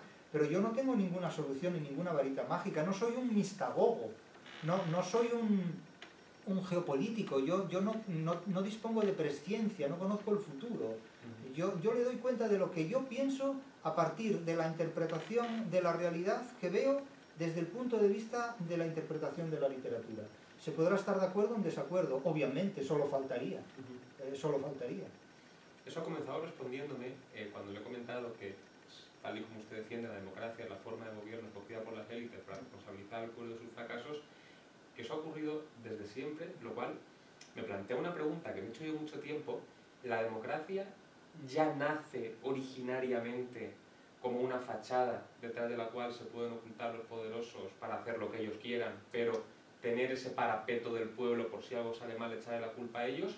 ¿O la democracia originariamente era otra cosa y es una perversión moderna de la idea inicial que ha terminado produciéndose? Yo tengo la impresión de que el comportamiento humano y el comportamiento político es uno de los más esencialmente humanos, ha sido siempre el mismo. Es decir, hablábamos antes del miedo, la cultura y la culpa. Esos impulsos, esos procedimientos han existido desde siempre. Lo único que han cambiado son sus formas de proceder. Pero el ser humano es prácticamente hoy el mismo que hace 25 o 30 siglos. Entonces, ustedes, claro, dicen, las élites le pueden decir al pueblo, mire, nosotros hacemos esta gestión, ustedes no están de acuerdo. Vale, muy bien, muy bien. Gestionen ustedes el poder. Cuando ustedes gestionen el poder se darán cuenta de que esto no es tan fácil como parece desde donde ustedes están sentados. Eso es como el público que en un partido de fútbol le dice al futbolista, es que usted tiene que hacer esto, y el futbolista le puede decir, baje usted aquí y hágalo, ¿no? Entonces, esto también tiene mucho de esta cuestión. Y volvemos a lo de antes, le decimos, bueno, es que usted, el mercader, el rico, el empresario, el dueño del comercio, el amigo del comercio, usted gestiona esto de esta manera. Si, venga usted aquí y gestione esta empresa, a ver dentro de un año cuáles son los resultados, ¿no? Entonces, mucho cuidado con esto, y mucho cuidado porque ningún amigo del comercio puede ser idealista. Es decir, los amigos del comercio, los gestores del mercado no pueden ser idealistas porque saben que el idealismo conduce al fracaso. Son enormemente realistas. Otra cosa es que estimulen el idealismo del prójimo para estimular con él el consumo. Pero eso es otra cuestión.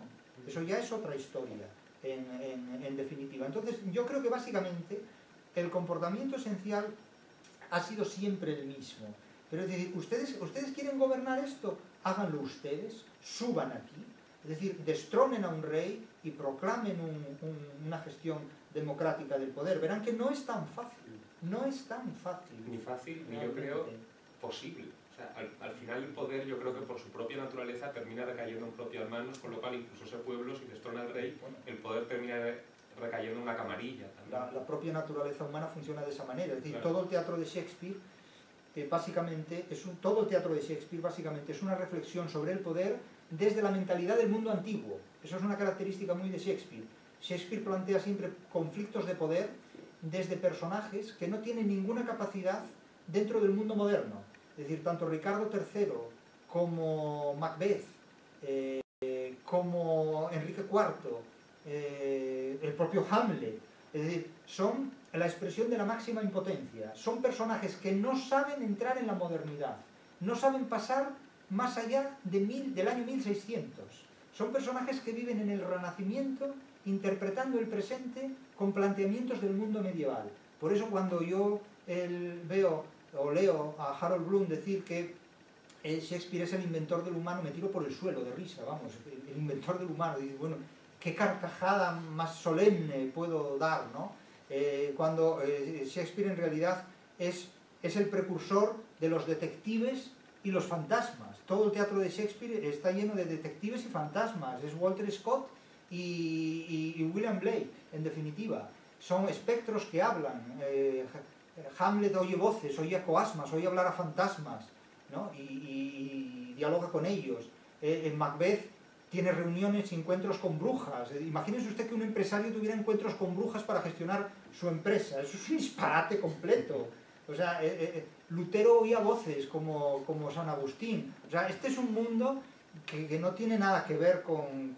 O sea, ese tipo de cosas en la cultura hispano-greco-latina daban lugar a lo grotesco, al chiste, a lo cómico, al carnaval, a todas las formas de la materia cómica. Y sin embargo, el mundo shakespeariano se lo toma en serio. Es decir, son personajes que no pasan del 1600. Los cervantinos, ninguno de ellos se queda en el siglo XVII. Todos son personajes del siglo XX, del siglo XXI y de lo que ha de venir, ¿no? Y luego, por otro lado, hay algo muy importante. Cuando se escriben obras como El Capital, ¿no? Se dice, bueno, el marxismo es una filosofía materialista. O sea, una filosofía materialista que termina en un paraíso terrenal. Yo no voy a discutir ahora si es legítimo o no el socialismo del que habla Marx. Y eso es un cuento de Borges, ¿no? No voy a discutir eso porque la historia ya lo ha hecho por mí. Ya lo han discutido millones de personas y han dado lugar a millones de muertos, tanto en unas ideas como en otras ideas. No estoy hablando de que, no digo que unos sean mejores que otros, digo que eso ha conducido a enfrentamientos terribles. Pero claro, decir que el marxismo es una filosofía materialista, ¿y dónde? ¿Dónde si lo que ven son fantasmas? Un fantasma recorre Europa, ya estamos hablando de fantasmas, pero vamos a ver, son buscadores de espectros, son buscadores de dioses, es decir, son utopistas impresionantes.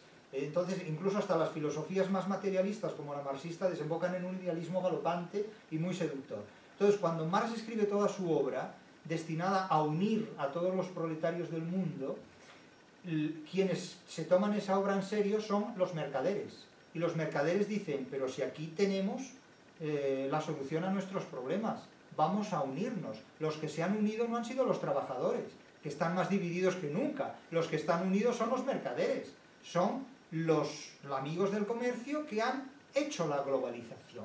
Hoy día, ¿quiénes están enfrentados? Los trabajadores. Los trabajadores en todos sus diferentes géneros y especies. ¿Y quiénes están unidos? Los amigos del comercio. Ahora, la idea primera para unirse fue la del proletariado. No lo hizo. No lo logró. Se dividieron en naciones, se dividieron en ideologías, se dividieron en facciones y en sectas. No lo consiguieron. Los que sí se unieron silenciosamente y prudentemente fueron los mercaderes, los amigos del comercio, ¿no?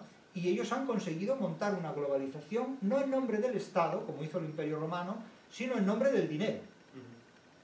Y ahí está esa globalización. Y me dirán, bueno, ¿esto es bueno o malo? Volvemos a lo de antes. ¿Y yo qué sé? Yo eso no lo sé. Yo les digo lo que yo veo y lo que yo interpreto. Y si ustedes tienen una interpretación mejor, pues con su pan se la coman. Porque yo dentro de un determinado número de años ya no estaré por aquí y todo el mundo se habrá olvidado de lo que yo he dicho. Como hoy todo el mundo se ha olvidado de lo que ha dicho gente que incluso ha fallecido hace un año o dos o tres.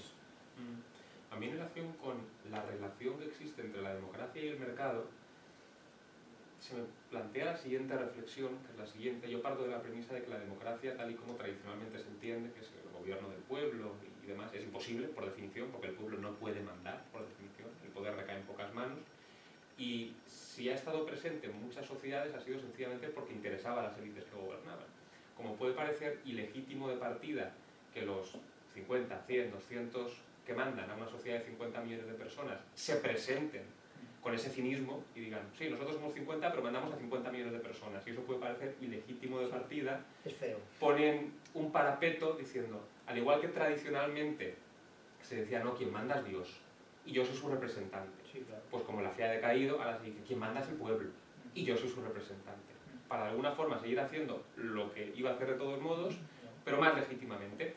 Claro, si al mercado no le interesa la democracia, dado que la democracia ha sido algo que ha regido porque interesaba, ¿qué futuro le augura la democracia? Una transformación histórica más. Pero yo no creo que al mercado le deje de interesar la democracia. Al mercado lo que le interesa es la libertad de mercado. Es la libertad para llevar a cabo operaciones comerciales. Eso es lo que realmente le interesa.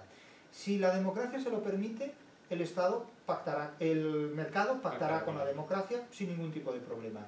Y si la democracia no se lo permite, pues el mercado tratará de hacer cambios en esa democracia hasta que sea posible. Eso es un pulso,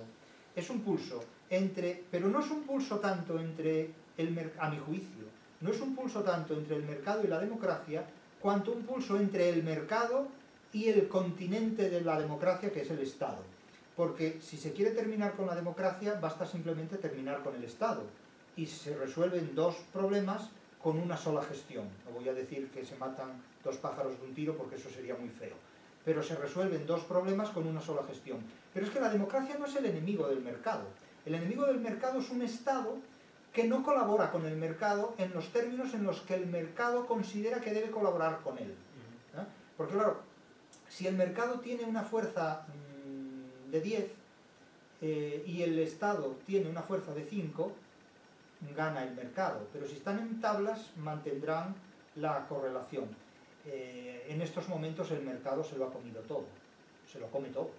Lo que ocurre es que, bueno, pues tiene todavía un Estado que puede servir de árbitro para diferentes operaciones o lo que sea, pero también, y claro, estados hay muchos, y no es posible a veces, en fin, negociar con todos los estados del mismo modo, por eso hay relaciones todavía políticas que funcionen, ¿no? Claro, la tesis última del anarcocapitalismo consistiría en suprimir los estados. Es posible, pero no sé si China tendrá algo que decir en este punto. Entonces, claro, pero siempre hay una estrategia, alguna solución, alguna forma de llegar a algún tipo de acuerdo, pero eso ya lo hacen los especialistas, evidentemente. Le hago una pregunta muy recurrente, que no sé si tiene respuesta. ¿Quién manda o quién manda más, el poder o el dinero? Son aliados, viajan juntos. Es como el amor y el dinero, viajan juntos. ¿Por qué van a llevarse mal? Son parientes, viajan juntos, se gustan, hacen buenas migas. El poderoso caballero es don dinero. O sea, el poder es una cualidad del dinero y el dinero es una estrategia del poder. Son términos, en lingüística se utiliza el término hipónimo e hiperónimo. El hiperónimo es el que contiene otro, ¿no? Por ejemplo, la mano es el hiperónimo del dedo, porque la mano contiene los dedos. Y el hipónimo es el término contenido, ¿no? Por ejemplo, el índice o el corazón son hipónimos de la mano. Entonces, el dinero y el poder son mutuamente hipónimos e hiperónimos entre sí, a mi juicio, en ese punto. Son mecanismos, ¿no? Es decir, a unas personas se les seduce con poder, a otras se les seduce con dinero. Incluso podríamos decir metafóricamente que el poder es dinero y el dinero es poder.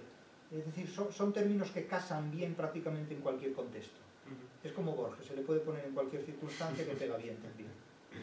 Le quería hacer una última pregunta para terminar la entrevista y quiero volver a los clásicos, para terminar esta entrevista, a los clásicos españoles, para rescatarlos del olvido al que se les ha condenado justamente en este siglo XXI. Usted escribe en el libro, en relación con los autores del siglo de oro, que la autoayuda debería comenzar con el desengaño personal, es decir, viviendo con criterio propio y leyendo literatura española del siglo de oro. Es la mejor receta. Te ahorrará muchas visitas al psicólogo. Sí. Entonces, me gustaría preguntarle qué podemos aprender, qué nos han enseñado los autores del siglo de oro y por qué nos pueden ahorrar muchas visitas al psicólogo. Bueno, la respuesta es clarísima. La literatura española del siglo de oro nos enseña a hacernos compatibles con la realidad. Fundamentalmente. Ahora bien, me pueden preguntar, bueno, ¿y cómo se hace uno compatible con la realidad? Trabajando. Y preparándose para el trabajo. En la preparación para el trabajo, pues se supone, y no tan supuestamente, en la preparación para el trabajo hay que estudiar primero, hay que prepararse técnicamente, cognoscitivamente y también en las relaciones humanas.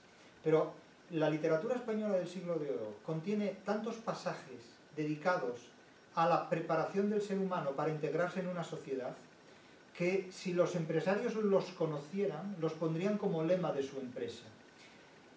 Empiezo por un soneto de Lope de Vega donde dice cómo ha de gestionar alguien su vida, que es lo mismo que podríamos decir cómo ha de gestionar su empresa. Primero, respeta a tus colegas, respeta a las personas con las que convives. Segundo, no hables mal de nadie. No hables nunca mal de tus compañeros de trabajo. Nunca hables mal de tus colegas. Nunca hables mal de tus colegas. Evita los conflictos. Dice Lope de Vega, es propio de las bestias el rodeo. Es decir, evita los conflictos. Es decir, hasta los animales, hasta las bestias, evitan los enfrentamientos inútiles. O sea, no te creas que eres más macho, o más hombre, o más mujer, o lo que quieras, por enfrentarte a los demás.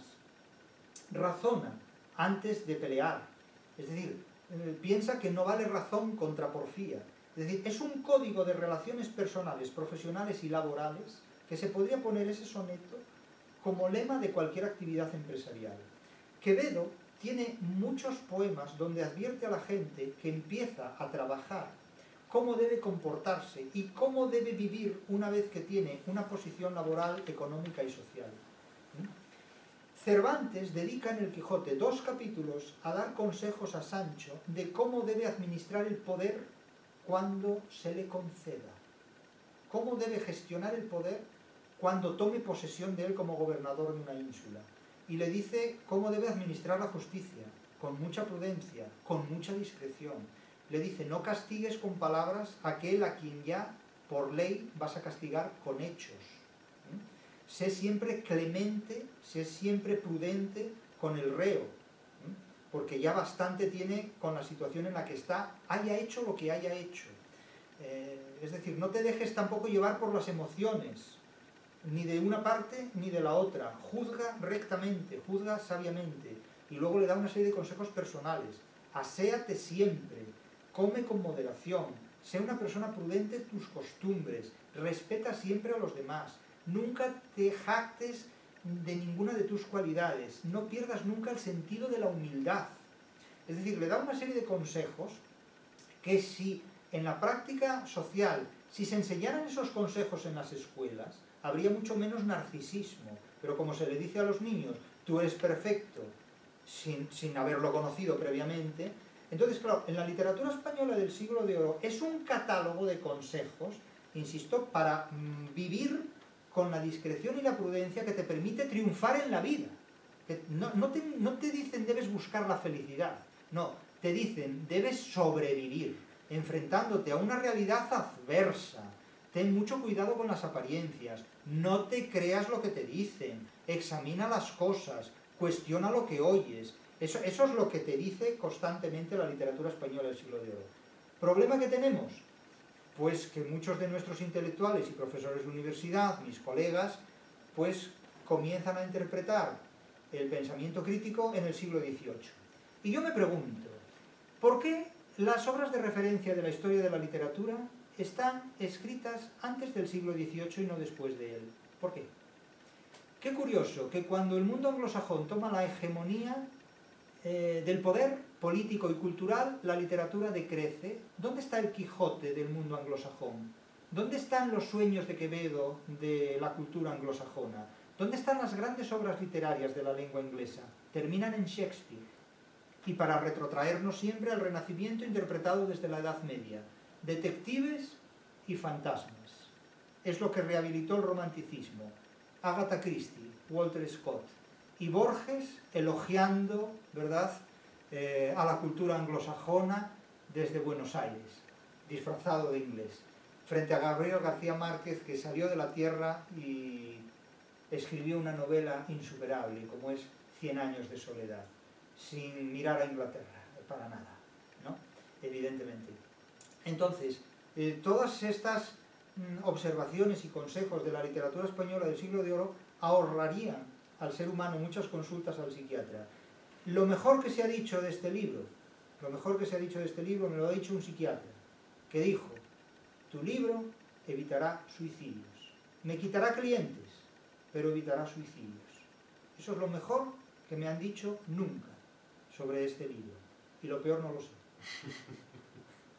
Lo peor siempre está por llegar. Sí, la muerte.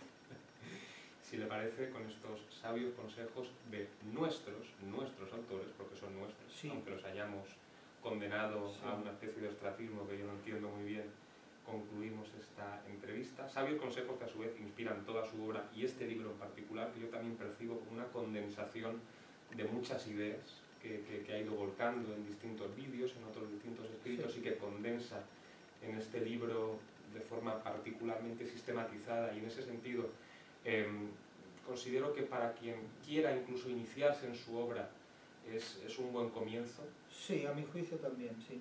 De hecho, alguna persona decía, bueno, es que es un libro que no dice nada del otro mundo. Me dicen, obviamente, ¿cómo va a decir algo del otro mundo? Del otro mundo ya lo dice Platón en la República, yo hablo de este mundo. No, pero es que además muchas de las ideas que plasma en este libro son a su vez, por ejemplo, sí, títulos de vídeos donde sí habla sobre esa idea una hora. Sí. Con lo cual, precisamente por eso lo defino como una condensación de su obra y como un principio a partir del cual quien esté interesado puede desarrollar todo lo que quiera y más, y precisamente por eso creo que es particularmente atinado y útil. Sí, en ese sentido trató de ser una síntesis de mi pensamiento. Es una síntesis de mi pensamiento, mejor o peor. Claro, hay gente que dice, bueno, es que son frases de sus vídeos. No van a ser, si fueran frases de vídeos de otros, tendría que escribir un libro para otros. Quiero decir, que son obviedades. ¿Y qué quiere que diga? ¿Qué quiere que diga? En ese sentido, sí, es una síntesis de mi filosofía para sobrevivir en el siglo XXI, entendiendo por la filosofía mi forma de enfrentarse a la realidad, mi forma de ver la vida, mi forma de examinar la realidad para sobrevivir en ella en el siglo XXI, que es en el siglo en el que vivimos. Pues si le parece, terminamos así la entrevista. Le agradezco muchísimo que haya accedido a mi invitación y a todos ustedes les veo en el siguiente programa. Pues muchas gracias.